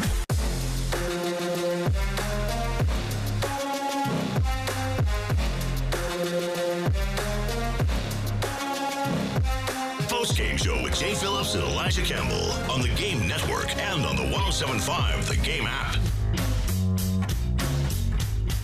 One of my favorite things we've been doing in terms of promotions here on the game and the Game Network is the Gamecock Traditions Over-Under contest. This has been really neat, and I'm intrigued with this week's prompt, right? But first, go to 1075thegame.com, click on the contest, pick the over and under of the week, and you can do it correctly, and you could win a Gamecock Traditions gift card. Sounds pretty good. This week, the over-under is the Gamecocks women's basketball team winning 2.5 games in Greenville at the SEC tournament. So, over-under 2.5 pretty much sums it up to this. Do the South Carolina women's basketball team, do they win the SEC tournament? Over is yes, under is no. So go to 1075thegame.com. Make sure to click on that contest and pick the over-under contest. And you might be able to win yourself some pretty cool stuff from Gamecock Traditions and get a gift card for that Gamecock fan in your life. Or if you just want more South Carolina sports swag, then I highly suggest giving that a try. And you know what? As good as this team is, I'm going over. I know Texas beat them. I think they're going to get a rematch with Texas. I think we're on that collision course there. But the more I think about it, I think I like South Carolina in a third game on a neutral floor.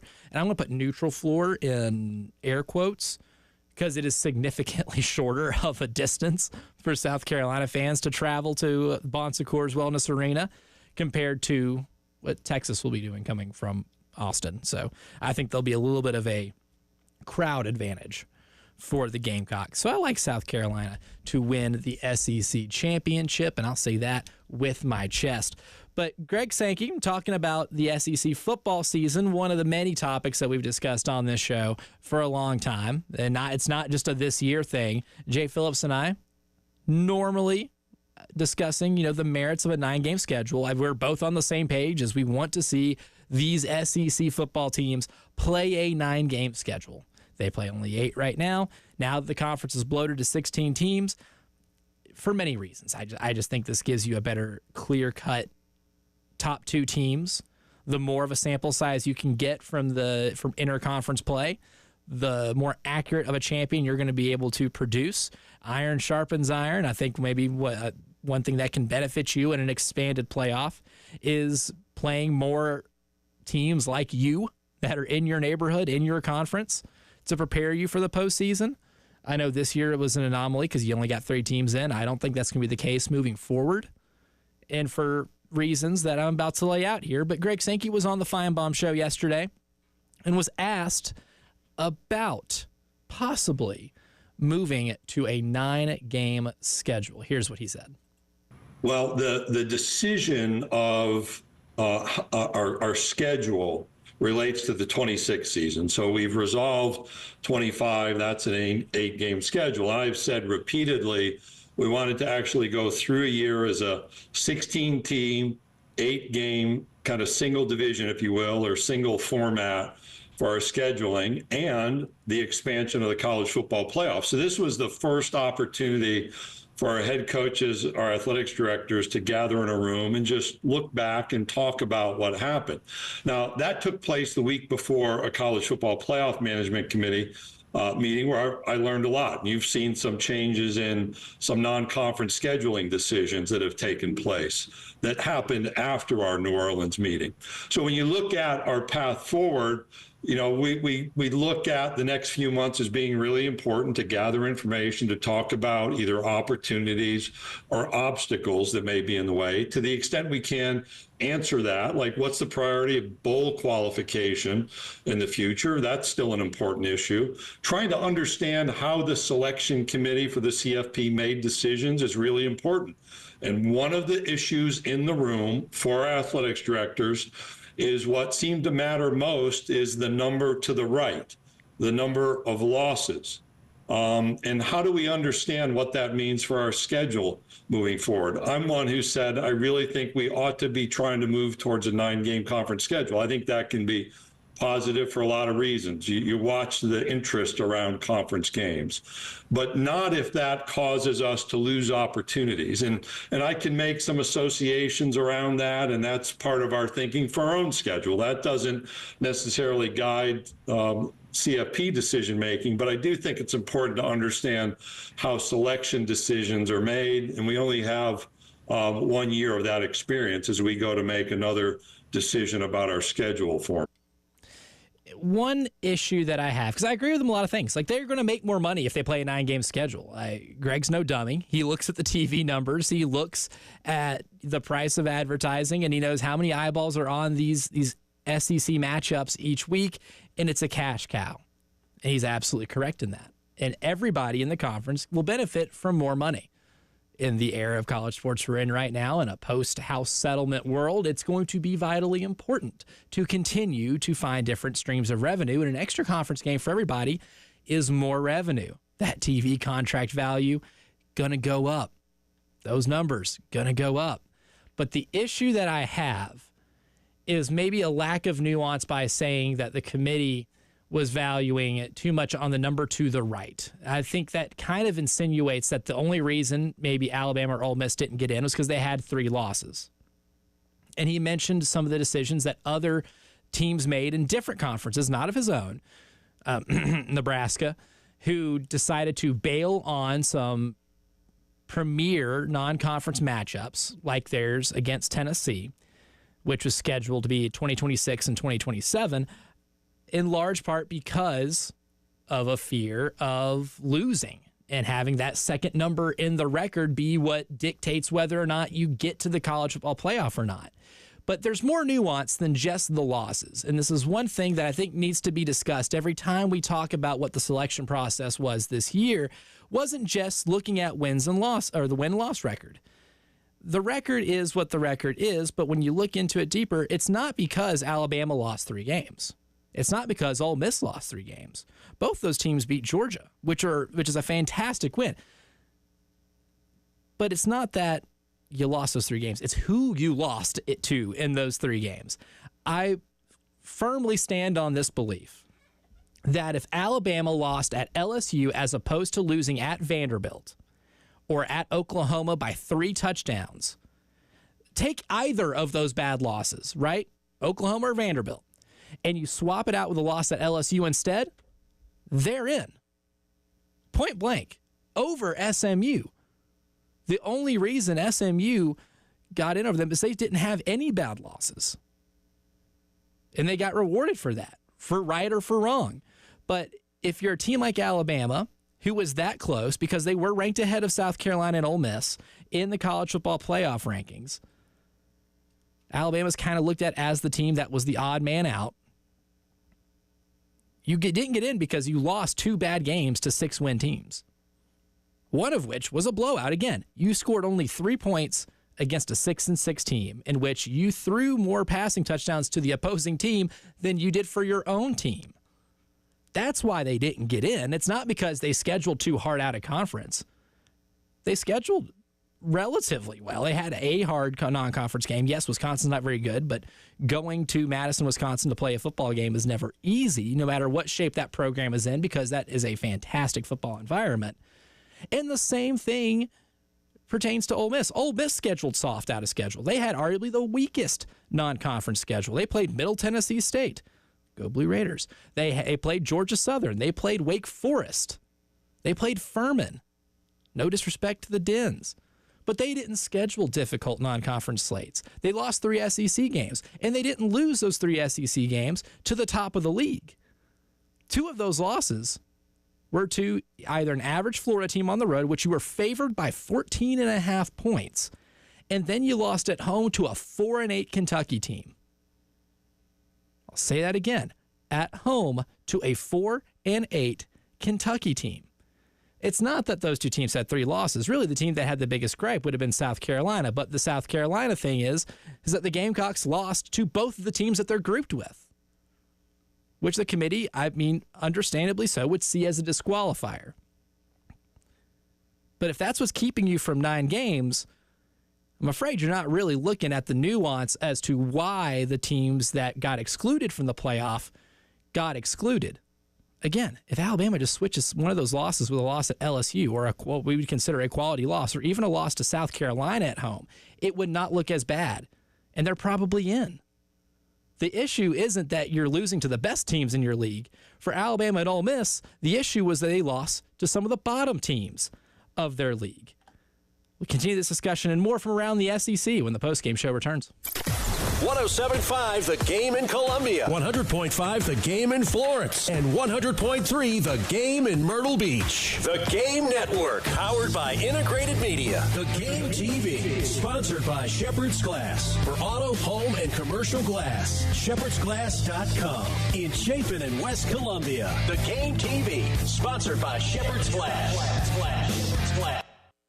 This is Larry Leitner, owner and founder of Midstate Roofing, and for nearly 30 years, we've continued to be the proven leader in the roofing and waterproofing industry. Midstate Roofing's proven history is your assurance that our professionals at Midstate Roofing will provide the proper advice, service, and results to the needs of your facility in a manner both safe and pleasing to your operation. From high-rise to hospitals, manufacturing to industrial, Midstate Roofing designs and installs bonded systems with a protective guarantee that will keep your operation dry and running long into the future. 24 hours a day, 7 days a week. And this is Blake Leitner, reminding you to protect that roof with a maintenance contract. Call me today at 803-356-1919 or online at midstateroofing.com. That's midstateroofing.com. You'll speak to an on-call technician after hours or a Midstate Roofing staff member during hours at 803-356-1919 or online at midstateroofing.com. And as always, tell them Midstate Twins. If you have a leak, let Midstate Roofing take a peek. People with arthritic hips are traveling from all around the world for hip resurfacing in Columbia. Here's Dr. Thomas P. Gross to explain why. Many young active patients don't have to settle for a hip replacement. Hip resurfacing restores more natural hip function.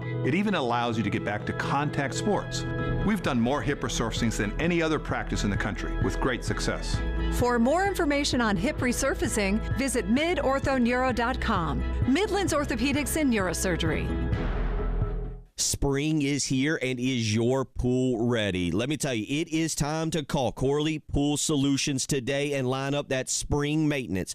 803-445-8109. Did you know it is more affordable to maintain your pool with Corley Pool Solutions than for you to try and go to the pool store and do it yourself? Find out today and call Corley Pool Solutions. 803-445-8109. Have that pool ready. Summer is just around the corner. Don't miss Aaron's 70th anniversary celebration all March long with 7 amazing deals, each under $70 a month, like a beautiful Woodhaven Shea sofa or a powerful HP laptop. Bring them home today, then pay your way over time with no long-term commitment. Plus, one penny gets you started on name brand appliances, electronics, and furniture. Explore the deals at Aaron's.com or your local Aaron's store. Don't wait. Aaron's anniversary sale ends March 31st. Approval not guaranteed. Restrictions apply. See store for details. Get ready to smile because Herndon Chevrolet, your hometown Chevy dealer, is offering an amazing deal right now. Get up to $20,000 off new Silverados. Yes, you heard that right. Up to $20,000 off. Don't wait. Head over to HerndonChevy.com today and drive home in the truck of your dreams. Chevy, together let's drive. Herndon Chevrolet, Herndon makes you wanna smile. Call 803-510-5447 for complete details.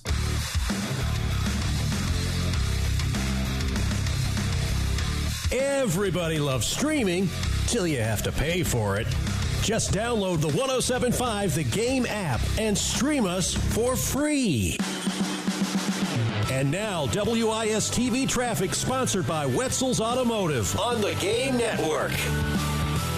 From the WIS Traffic Studios, I'm Elijah Campbell. The few accidents to get to, they're causing some issues on the roadways, starting with one on Divine Street near Woodrow Street, one on Highway 1 at Augusta Road between US 378 and Columbia Avenue, I-26 westbound at US 21 near exit 129, and lastly, one on Leesburg Road between Fairmont Drive and Teague Road.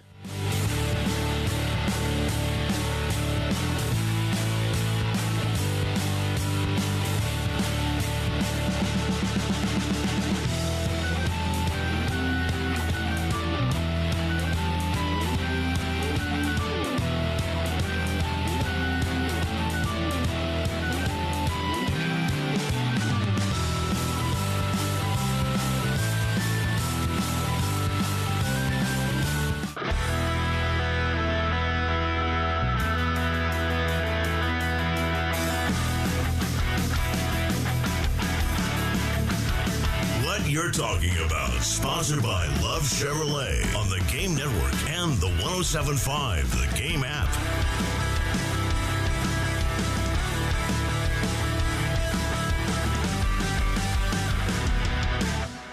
And what we're talking about, all kinds of stuff in the SEC. It's SEC country, man. No drive around the SEC today, in its normal spot at least.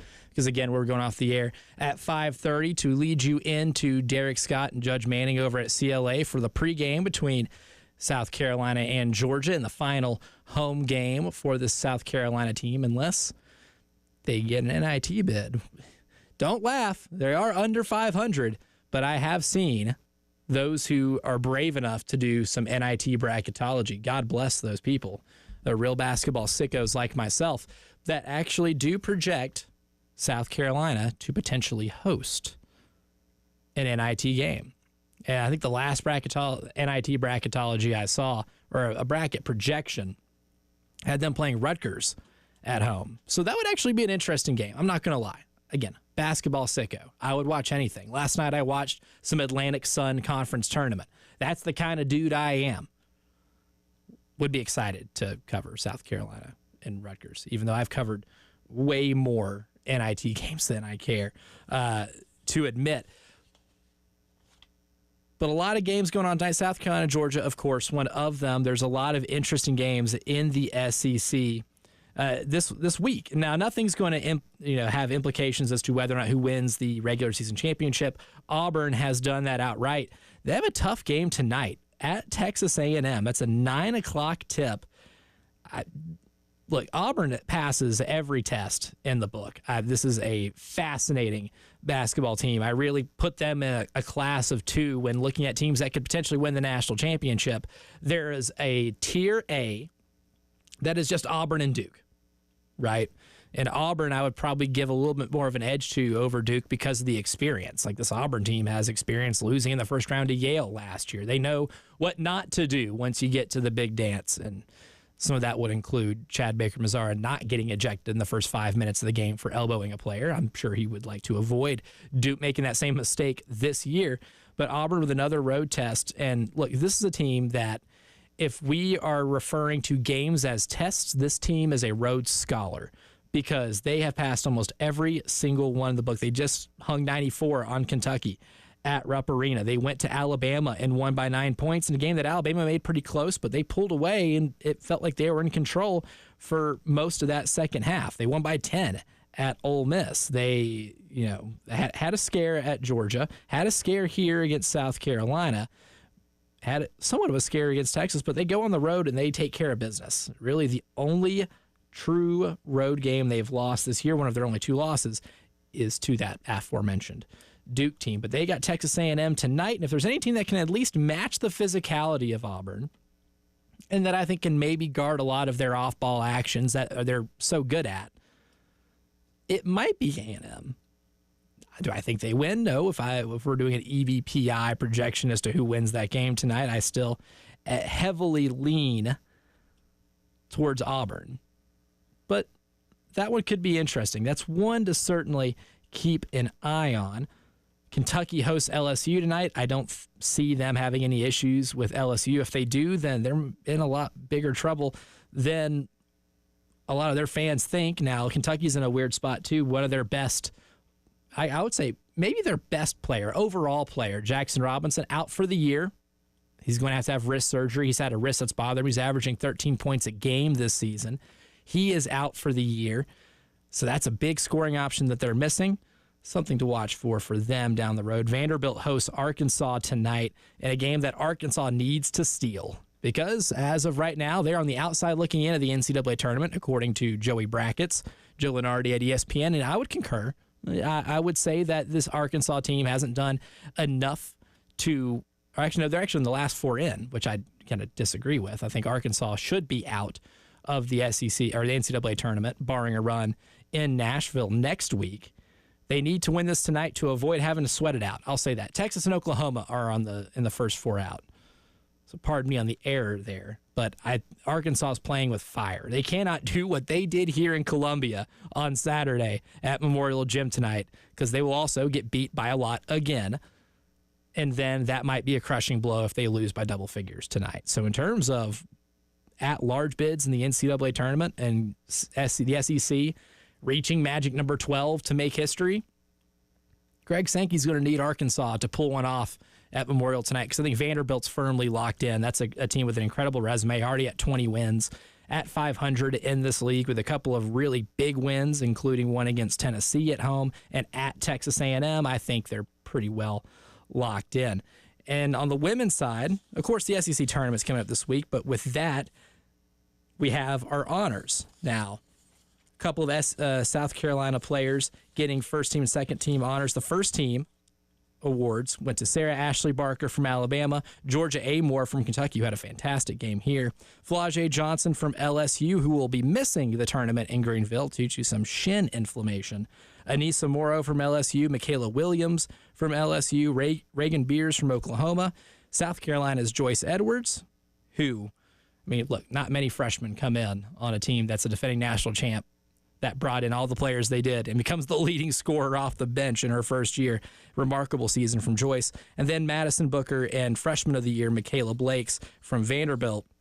The second team, Deanna Gaston from Auburn, Clara Strack at Kentucky, who also won Defensive Player of the Year in the SEC.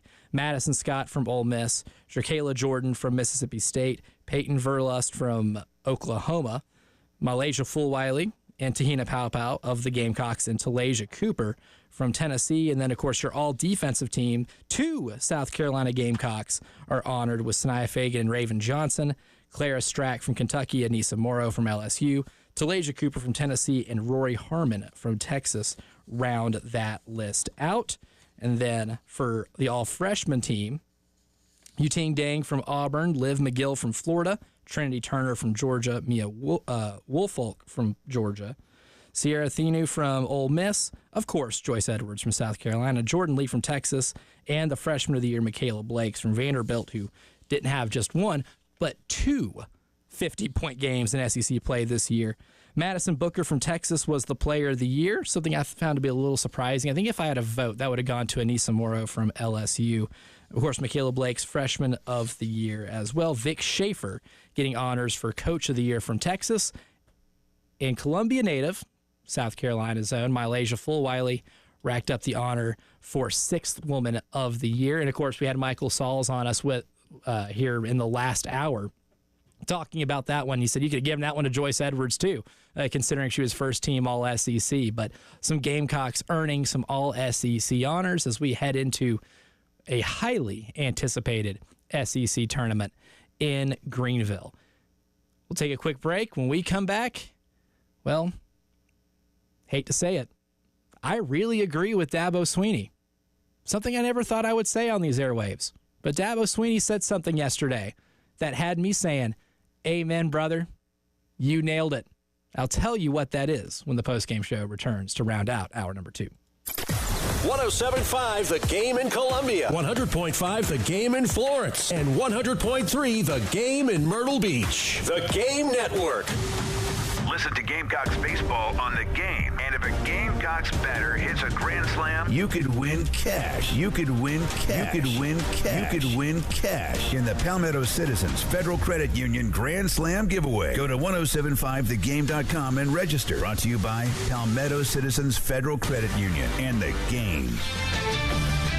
I'm Bill Ryder of the Sports Minute. One of the gifts the NBA trade deadline gave us was the return of meaningful basketball for LeBron James and Steph Curry. The two players who have defined this era, who have won 8 titles between them and 6 MVPs, seem destined to see out their careers with meaningless basketball games. No more. Both the Lakers and the Warriors are contenders. And for NBA fans, that's a gift for all of us. I'm Bill Ryder.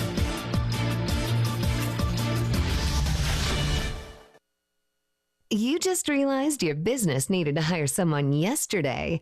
How can you find amazing candidates fast? Easy, just use Indeed. Start at Indeed.com/credit. Once again, that's Indeed.com/credit.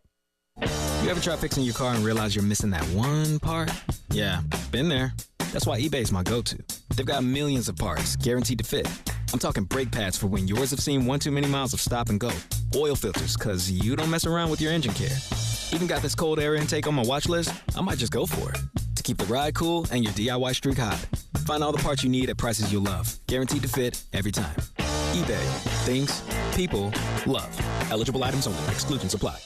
When you're trying to find quality candidates, all the searching, screening, and interviewing can become a job itself. You need Indeed, the all-in-one platform that makes it easy to interview, screen, and hire quality people. Visit Indeed.com/credit. In the U.S., more than 39 million men suffer from erectile dysfunction. Boston Scientific created EDCure.com to help you find your best cure. To get started, go to EDCure.com, take a quiz, and learn your severity or risk of ED. The fastest way to find your best cure is to contact an ED specialist by browsing a list of experienced physicians in your area. EDCure.com. You're not alone. EDCure.com is brought to you by Boston Scientific. I had the worst dream last night. You were in a car crash, and the kids and I were on our own. We had to move out of the house because I couldn't afford it anymore. It's awful, hon. My brother was saying he got life insurance from Ethos. With Ethos, it only took 10 minutes, and he got $2 million in coverage for around $2 a day. It's all online. No medical exam. He just answered a few health questions right from his house. Ethos, here we come. Visit GetEthos.com. That's GetEthos.com. Sample rate is a 10-year term life policy for 35-year-old healthy, non-smoking male. Billed monthly. Hey, can you blow up some balloons for Jack's party? I can't. I'm so congested. You need Sinex Saline from Vicks. Sinex Saline nasal spray? Yeah, just Sinex. Breathe.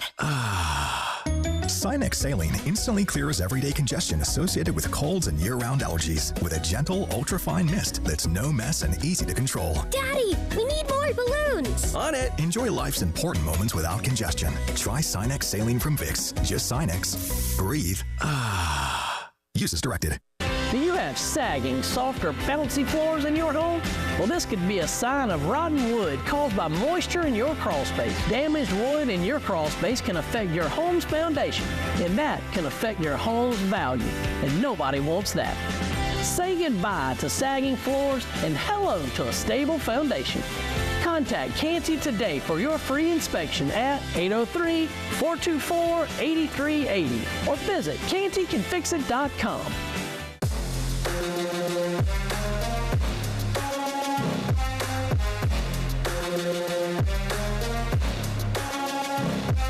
Postgame Show with Jay Phillips and Elijah Campbell on the Game Network and on the 107.5 The Game app. Yeah, something I didn't expect coming into the college football offseason was extended discussion about spring games.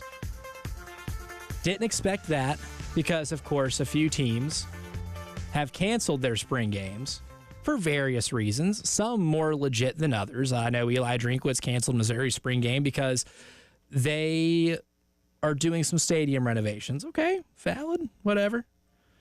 Matt Rule for Nebraska canceled their spring game because of some fear that teams might poach them, that they might actually get poached because of the tape that their players put on during the spring game. Sounds silly to me. Another thing I didn't expect this offseason was for Dabo Swinney to release a soundbite be made of a Dabo Swinney press conference, and for me to like nod my head and agree heavily. Didn't think that would happen. This does not happen often. So when it does happen, I figured we might as well talk about it and document it. This is what Dabo Swinney had to say about certain programs around the country canceling their spring games for the same reason Matt Rule canceled their spring game. We're going to have a spring game, and I hope we can have some type of fan day with it as well. I hope. I don't know. We'll see. But you know, listen. Whether you have a spring game or not, it's going to be tampering. You know, ain't nobody going to go look at the spring game and go, oh, yeah, boy, they got PFF. That's called PFF. They got everything on everybody already. So, you know, there's canceling the spring game ain't going to stop tampering. We're going to need a lot more help than that to stop tampering. And hopefully at some point that'll happen. But Correct. Ding, ding, ding, ding, ding. Yes. The spring game and whether or not players play in it or not is not going to decide whether or not a team decides to tamper or not. That's not going to be a deciding factor. Teams tamper all the time. This is one of those things where if you ask certain coaches, it's out of control. Like Jim Mora Jr. said, you know, after UConn won their bowl game that while receiving the trophy for their Fenway Bowl championship win over North Carolina was talking about how many, you know, of his players have been contacted by other schools to try to get them to transfer there during the offseason, right? I don't think anyone is making up their mind to take a player or tamper with a player because of what they do in the transfer or in the spring game. That doesn't exist. There's so much information out there about every single player that is on a Division I football roster that you have enough to be able to make a decision. They have high school tape. Right? The spring game is not the first time that an opposing coach is going to see a player in pads, right?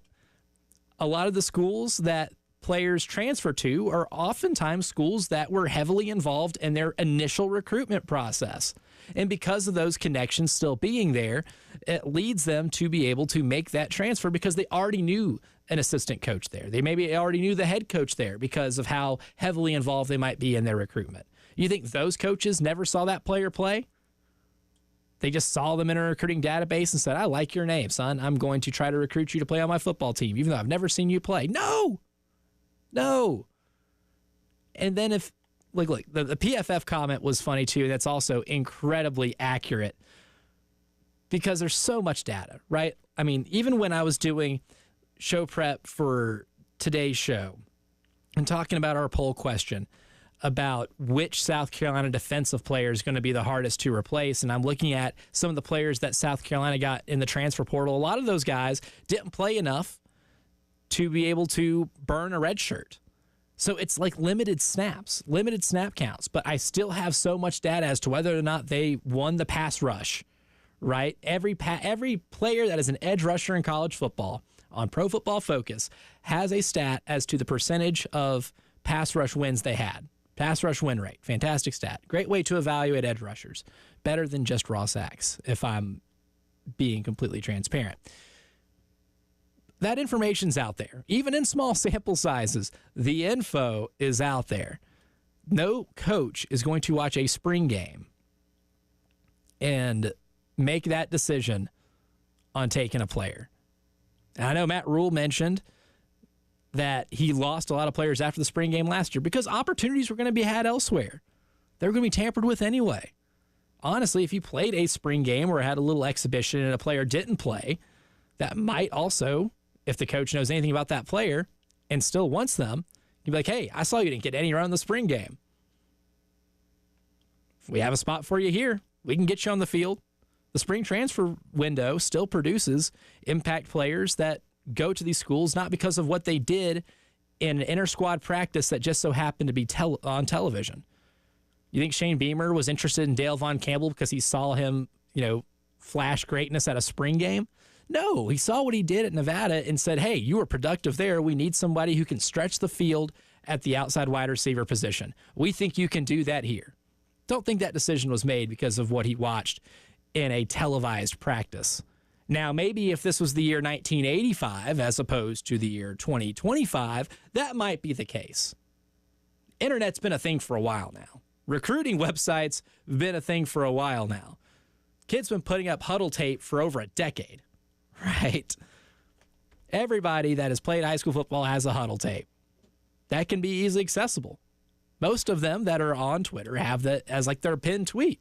It doesn't take long. If you want to find information about a player on a Division I college football roster, you don't have to FOIA request it, right? You can just go on the internet and find it, which is why it's so silly to cancel spring game because of that. And Dabo's 100% correct. Coaches will find a way to tamper. If a coach is tampering without spring game tape, they will, or with spring game tape, they'll do it without. That's not going to stop anything, which is why the level of paranoia from Matt Rule is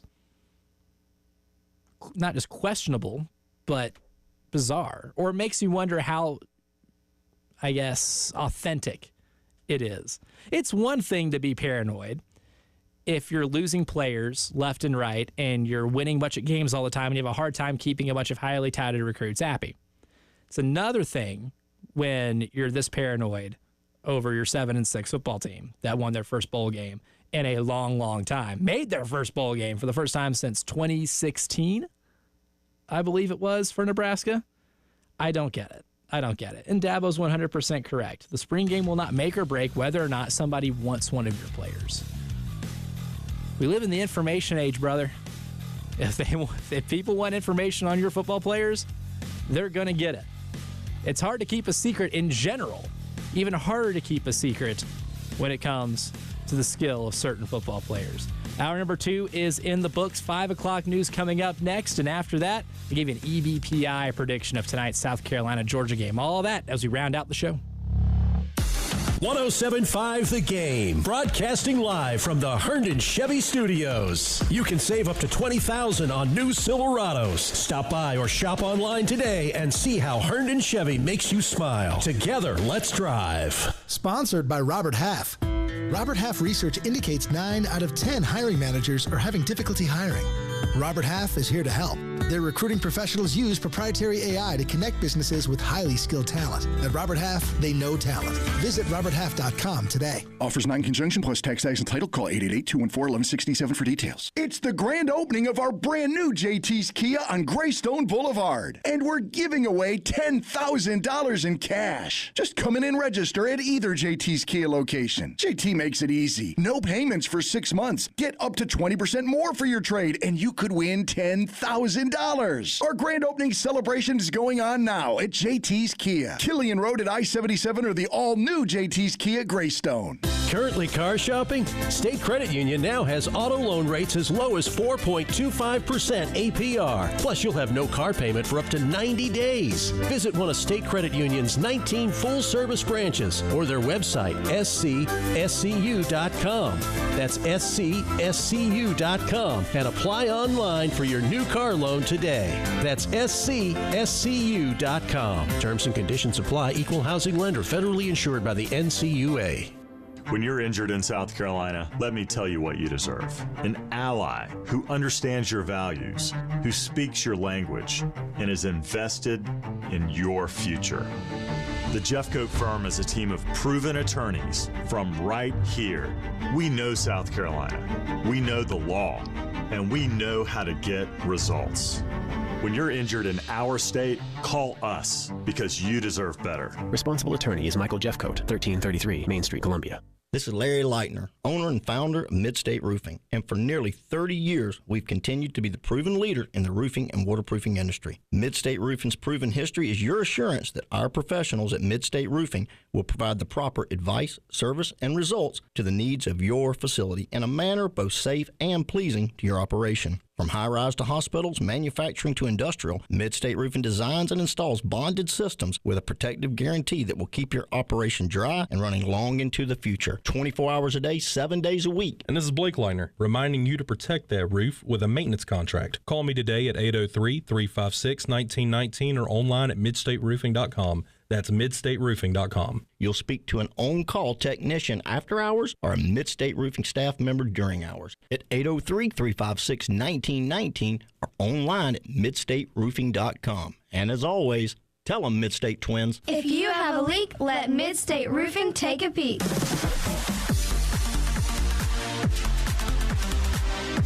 Hate paying for streaming? Well, the 107.5 The Game app is free. Yes, free. Just download the 107.5 The Game app. And now, WIS TV traffic sponsored by Wetzel's Automotive on the Game Network. From the WIS Traffic Studios, I'm Elijah Campbell with a few accidents here, not many to get to you, that are causing some issues on the roadways here this afternoon. We have two in Richland County. One's on Divine Street near Woodrow Street, the other on Leesburg Road between Fairmont Drive and Teague Road. That last one has been kind of an issue for the last 30 minutes or so. In Lexington County, we have two accidents. One's on Highway 1 at Augusta Road between US 378 and Columbia Avenue. The last one's going to be on I-26 westbound at US 21 near exit 129.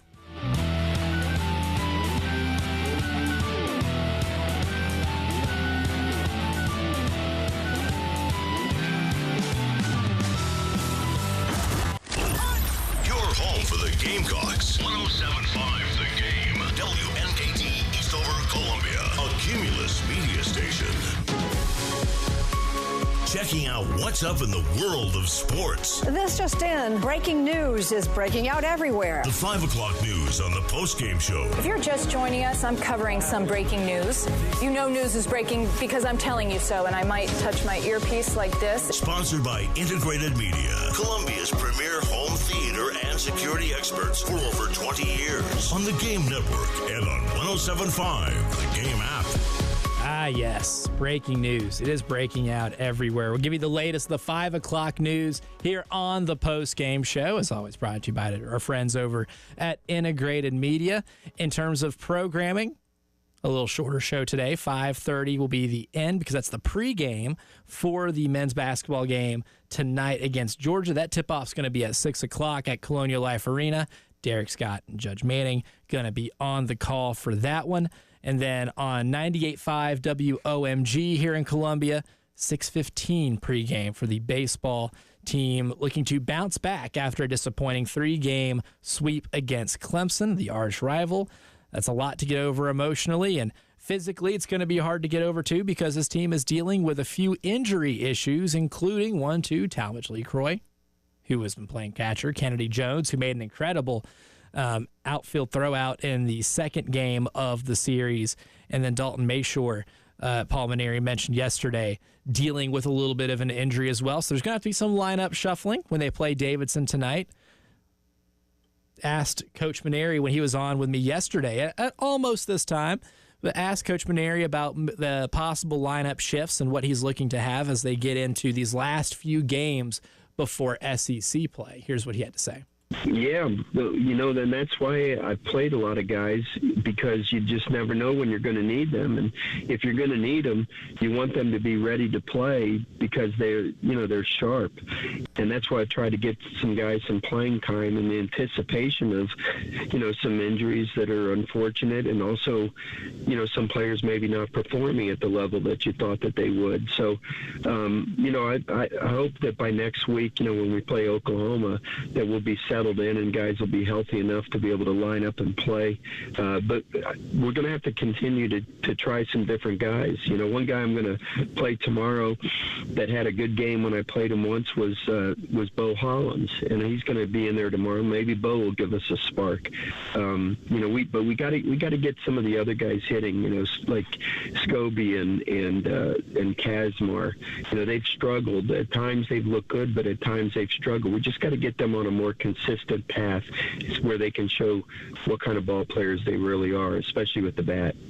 Something to look forward to tonight against Davidson. And no, Steph Curry is not eligible to play for Davidson. He is not walking through that door. And he didn't play baseball, so it didn't even matter. But they will be playing the Fighting Steph Currys tonight, 6:15 pregame coverage on 98.5 WOMG. Some NFL news. There's been a lot of NFL news. The NFL off-season, obviously one of those leagues that no shortage of intrigue every year in terms of free agency, trades, signings, franchise tags, draft, all of that.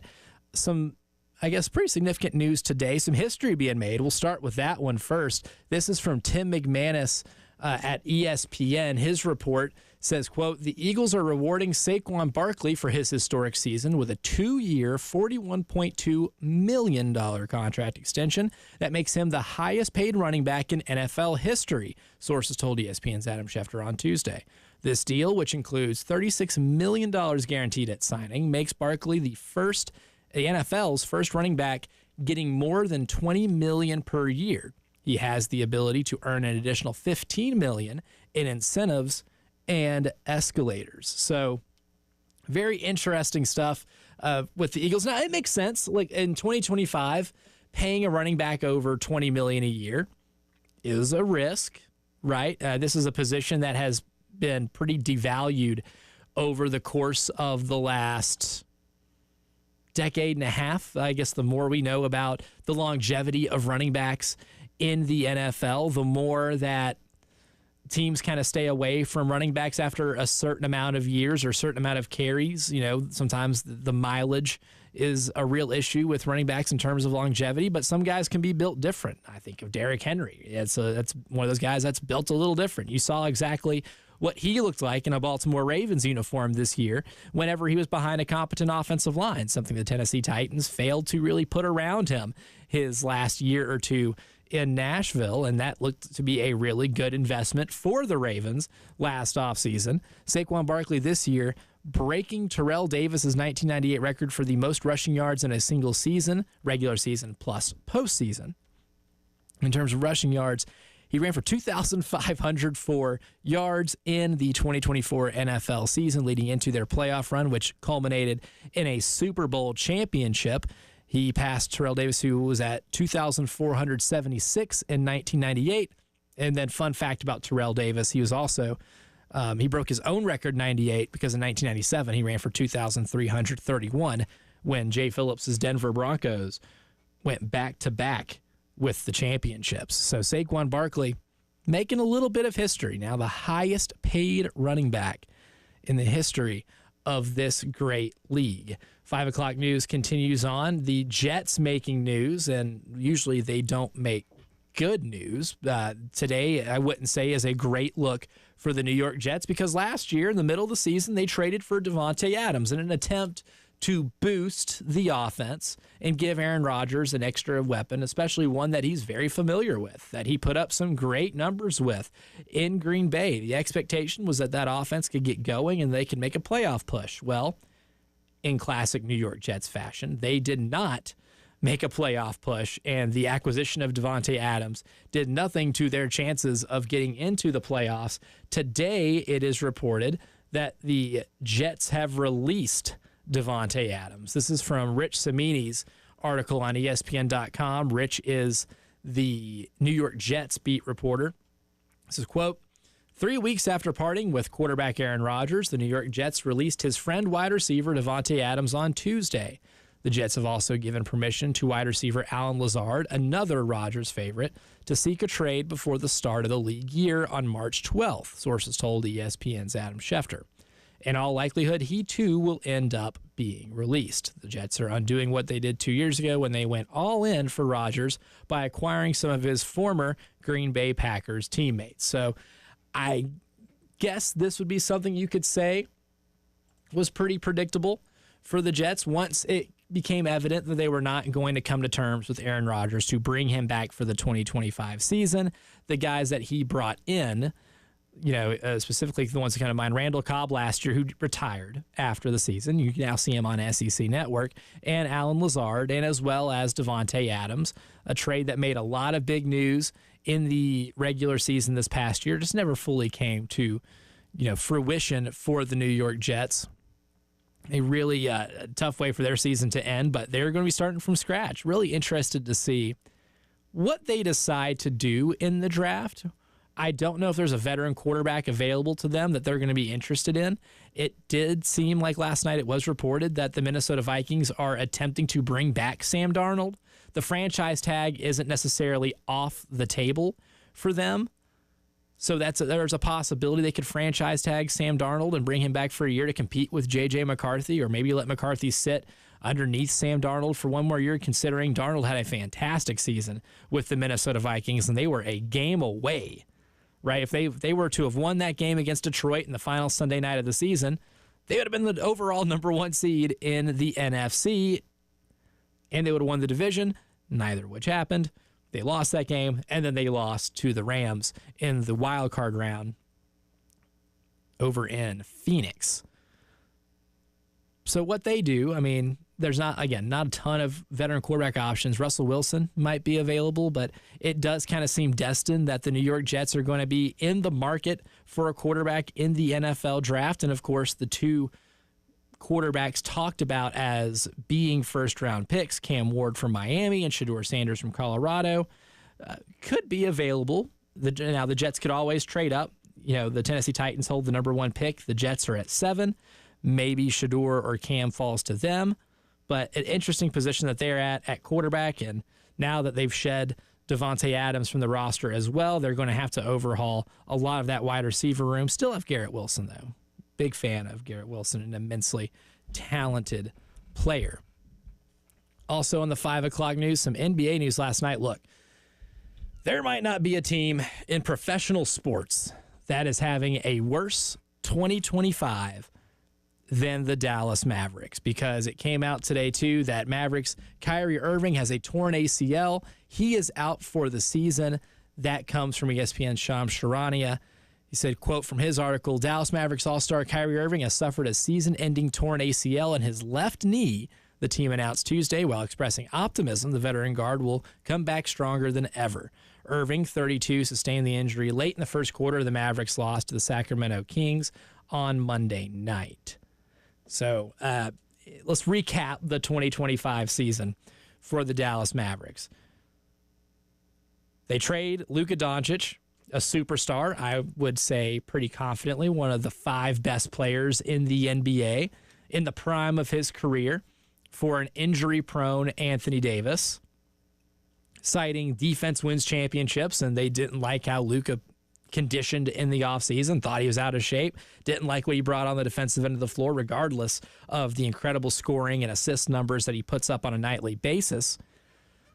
And alone with the fact that he was the most popular guy on the team, player the city of Dallas loved and revered, traded him away So the backlash from that publicly was an absolute nightmare for Dallas. Nico Harrison, the GM, has still not lived that down and still might be the most hated man in Dallas.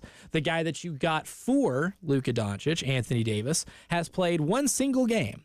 Granted, it was a phenomenal game, but as what happens often with Anthony Davis in his career, left the game early due to an injury. He has not played since. We'll see if he plays this month. He's expected to return this year. Not going to hold my breath that he's going to be around for a lot of the season.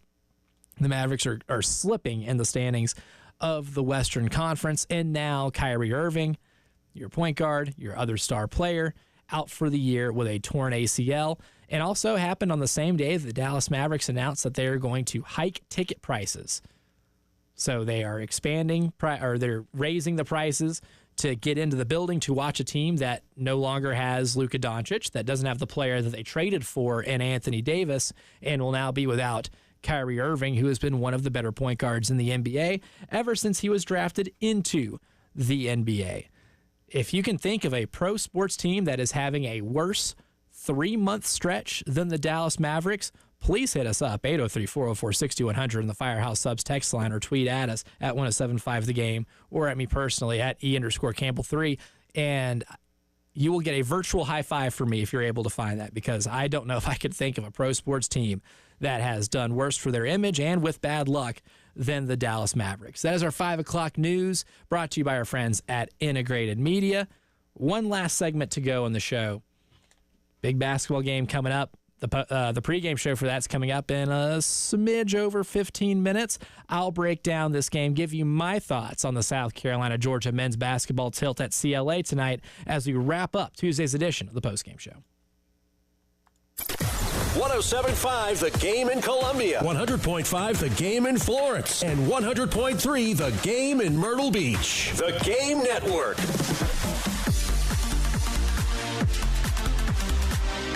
Hate paying for streaming? Well, the 107.5 The Game app is free. Yes, free. Just download the 107.5 The Game app. 107.5 The Game, broadcasting live from the Herndon Chevy Studios. You can save up to $20,000 on new Silverados. Stop by or shop online today and see how Herndon Chevy makes you smile. Together, let's drive. This report is sponsored by Carolina Conditions Home Services. Carolina Conditions Home Services specializes in generators, drains, and electric car chargers, making them your one-stop shop for all your comfort needs. Visit their website at carolinaconditions.com or call 803-233-7172 for expert service you can count on. Sponsored by Metz Plumbing. If you got a problem, it just won't quit. Just won't quit. And you need a plumber to make the trip. Metz Plumbing, MetzPlumbing.com. Offers not in conjunction plus tax and title. Call 888-214-1167 for details. It's the grand opening of our brand new JT's Kia on Greystone Boulevard. And we're giving away $10,000 in cash. Just come in and register at either JT's Kia location. JT makes it easy. No payments for 6 months. Get up to 20% more for your trade, and you could win $10,000. Our grand opening celebration is going on now at JT's Kia. Killian Road at I-77 or the all-new JT's Kia Greystone. I know I got good taste. And when I'm in the mood to show it off, you already know I'm going to McDonald's. And with the mix and match deal, showing off has never tasted better. I can choose from the classics like the iconic Big Mac, juicy 10-piece chicken McNuggets, or my absolute favorite, the crispy filet of fish.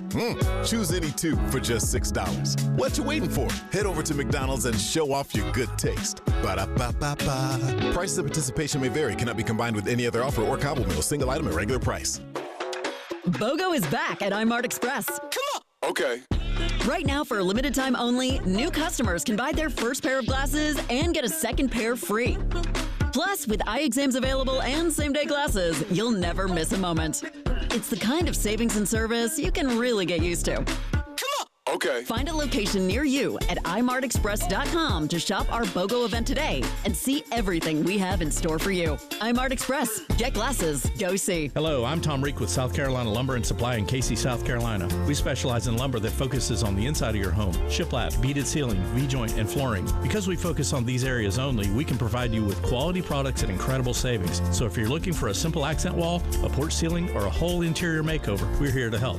Come see us at 2245 Julius Felder Street in Casey. Our store hours are 8 to 5, Monday through Friday, or give us a call at 803-608-3097. We look forward to working with you at South Carolina Lumber and Supply in Casey. I had the worst dream last night. You were in a car crash, and the kids and I were on our own. We had to move out of the house because I couldn't afford it anymore. That's awful, hon. My brother was saying he got life insurance from Ethos. With Ethos, it only took 10 minutes, and he got $2 million in coverage for around $2 a day. It's all online. No medical exam. He just answered a few health questions right from his house. Ethos, here we come. Visit getethos.com. That's getethos.com. Sample rate is a 10-year term life policy for 35-year-old healthy, non-smoking male. Billed monthly. This is Larry Leitner, owner and founder of Midstate Roofing. And for nearly 30 years, we've continued to be the proven leader in the roofing and waterproofing industry. Midstate Roofing's proven history is your assurance that our professionals at Midstate Roofing will provide the proper advice, service, and results to the needs of your facility in a manner both safe and pleasing to your operation. From high-rise to hospitals, manufacturing to industrial, Midstate Roofing designs and installs bonded systems with a protective guarantee that will keep your operation dry and running long into the future. 24 hours a day, 7 days a week. And this is Blake Leitner, reminding you to protect that roof with a maintenance contract. Call me today at 803-356-1919 or online at midstateroofing.com.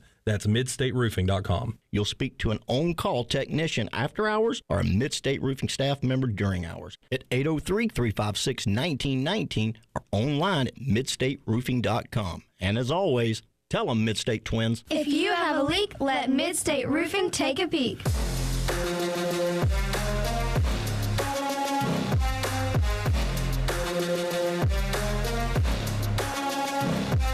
Postgame Show with Jay Phillips and Elijah Campbell on the Game Network and on the 107.5 The Game app.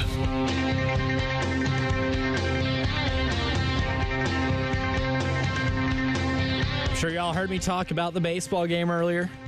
6:15 pregame over at Founders Park against Davidson. If you're interested in going later on in the show, not right now, you got to do it when I say to call in. You call in now, it's going to be a flag. It's a false start. That's 5 yards, still first down. But we do have, it's just been brought to my attention here at the unofficial news desk, a.k.a. behind the soundboard here at our studios.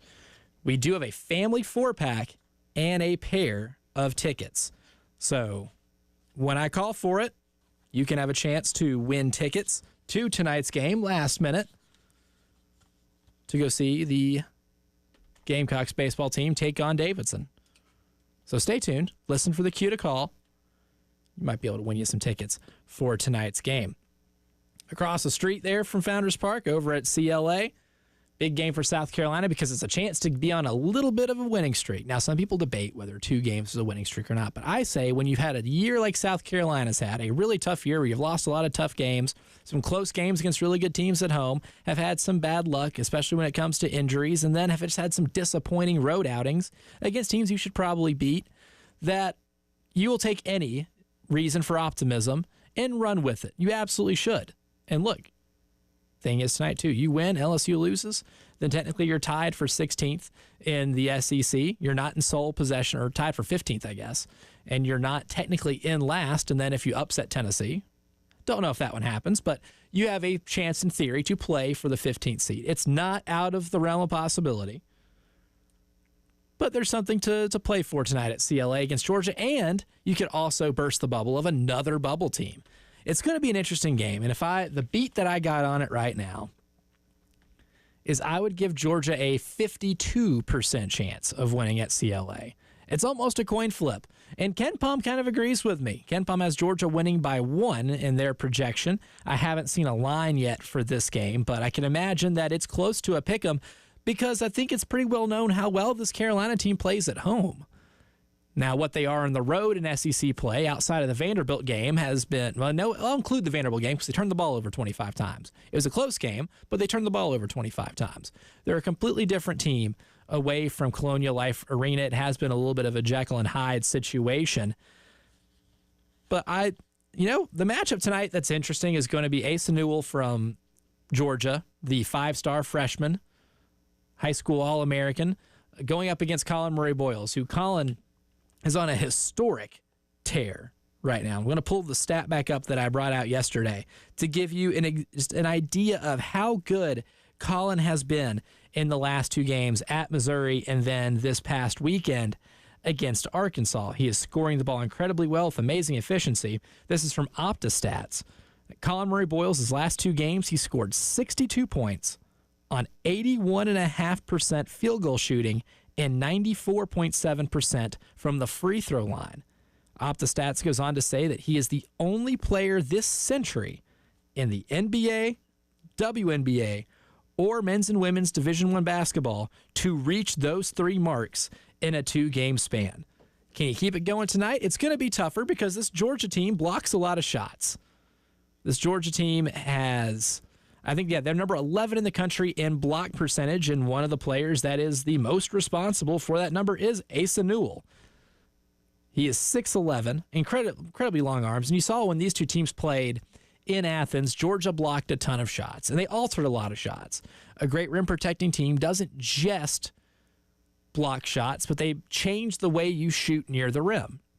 This is a great test for Colin, especially considering it's a team they've already faced once, to see if he can still be as aggressive in this game at getting to the bucket and getting to the free throw line like he has the last 2.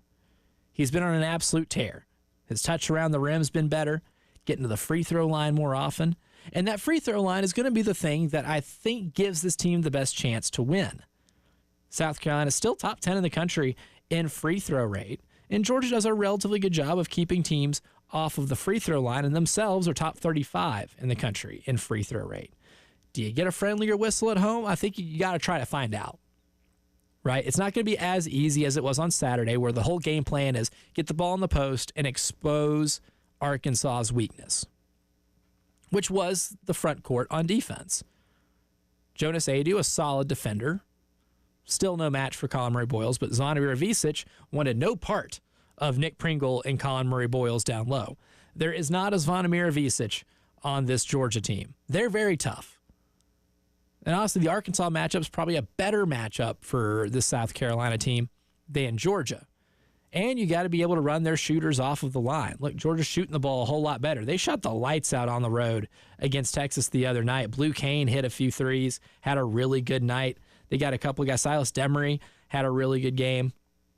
Excited to see exactly if this South Carolina team can continue the defensive performances that they've had at home. When I went before the Arkansas game, so the data I'm about to tell you predates the Arkansas game. And, of course, you put up so many good defensive numbers against Arkansas that number that I'm about to allude to is going to get a little better. But they were about 8 points per 100 possessions better at home in the SEC on defense than they were on the road. This team at home D's up, man, and that's part of their DNA. The calling card of all Lamont Paris's teams are how well they play defense one-on-one. They're going to have to do it tonight on the perimeter because these guards are quick. I'm a big fan of Silas Demery, big fan of Blue Kane, and how he moves without the ball. And, of course, he's a reliable three-point shooter. Dakota LaFew, who visited South Carolina when he was in the transfer portal from Mount St. Mary's, ultimately chose Georgia, is a crafty guard. And Tyron Lawrence is really good at getting to the basket at will on his own, former Vanderbilt player. Georgia's a tough test, but I think because the game's at CLA and because of how well Colin's playing recently and how well the South Carolina team defends at home, it's almost a coin toss game. Slight edge to Georgia because Georgia's just the better team right now. And Georgia's still playing for a lot too, kind of like Texas and Arkansas. Their bubble hopes are on the line right now. They can't afford a loss at South Carolina. The thing about Georgia's resume is that they don't have a single loss outside of the first quadrant. They're 4-11 in quad one games, and that's where all their losses are.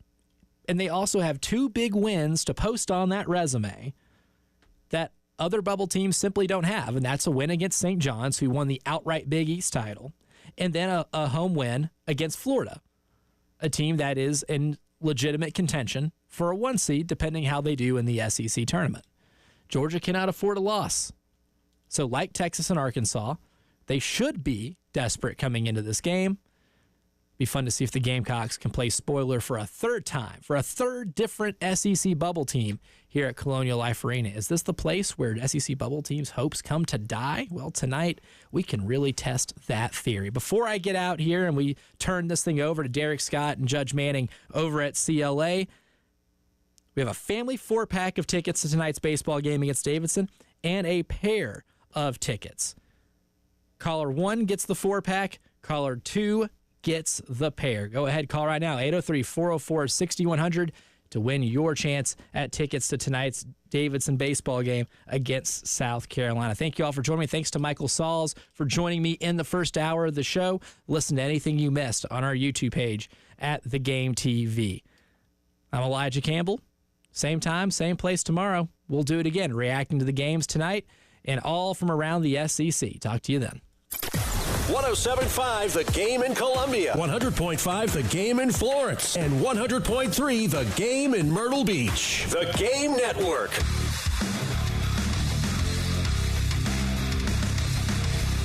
Everybody loves streaming till you have to pay for it. Just download the 107.5 The Game app and stream us for free. They're here. You can see them. Weeds. Hi, this is Paul Romenstein, proud owner of Midlands Landscape and Lawns. It's not too late to get the beautiful lawn that you want. Sign up for our Midlands Green Treatment Program today and let our experts help you with fertilization, weed control, and everything it takes to get you a green, lush lawn. Are you ready? Give us a try at hateweeds.com. hateweeds.com. Don't miss Aaron's 70th anniversary celebration all March long with 7 amazing deals, each under $70 a month, like a beautiful Woodhaven Shea sofa or a powerful HP laptop. Bring them home today, then pay your way over time with no long-term commitment. Plus, one penny gets you started on name brand appliances, electronics, and furniture. Explore the deals at Aaron's.com or your local Aaron's store. Don't wait. Aaron's anniversary sale ends March 31st. Approval not guaranteed. Restrictions apply. See store for details. Offers not in conjunction plus tax entitled with approved credit. Call 866-243-4623 for details. The grand opening celebration of the all-new JT's Jeep Ram on Greystone is happening now, and you could win $10,000 just for stopping by. Hundreds of new Jeeps and Rams to choose from. Get up to $12,000 in factory rebates and up to 20% more for your trade. Is your credit less than grand? JT loves to say you're approved, and you could win $10,000. Highway 378 Lexington or the all-new JT's Jeep Ram on Greystone. Ram Truck Month. At Atkins Law, we are proud alumni of USC. Since graduating, our attorneys continue to be proud supporters of Gamecock sports. And we understand that there's a lot that goes on behind the scenes that breeds excellence on the court. Extensive preparation, teamwork, loyalty, all of those things we put into practice every day. Remember, if you've been hurt on the job, who you hire matters. Call us at 803-251-6406 or find out more at hollyatkinslaw.com. Twin Peaks is the best in the game. Here, the ultimate lunch lineup boasts wall-to-wall sports and scenic views. When you're hungry and in a hurry, the Scratch Kitchen delivers lunch in the clutch. I mean, where else can you order a 29-degree draft beer and a quickie combo on your lunch break? Only at Twin Peaks, the #1 sports bar. Twin Peaks Scratch Kitchen scores every time. Dig into hand-smashed burgers, chef-inspired flatbreads, and more at your local lodge. I had the worst dream last night. You were in a car crash, and the kids and I were on our own. We had to move out of the house because I couldn't afford it anymore. Oh, it's awful, hon. My brother was saying he got life insurance from Ethos. With Ethos, it only took 10 minutes, and he got $2 million in coverage for around $2 a day. It's all online. No medical exam. He just answered a few health questions right from his house. Ethos, here we go. The following is a Learfield presentation of the Gamecock Sports Network.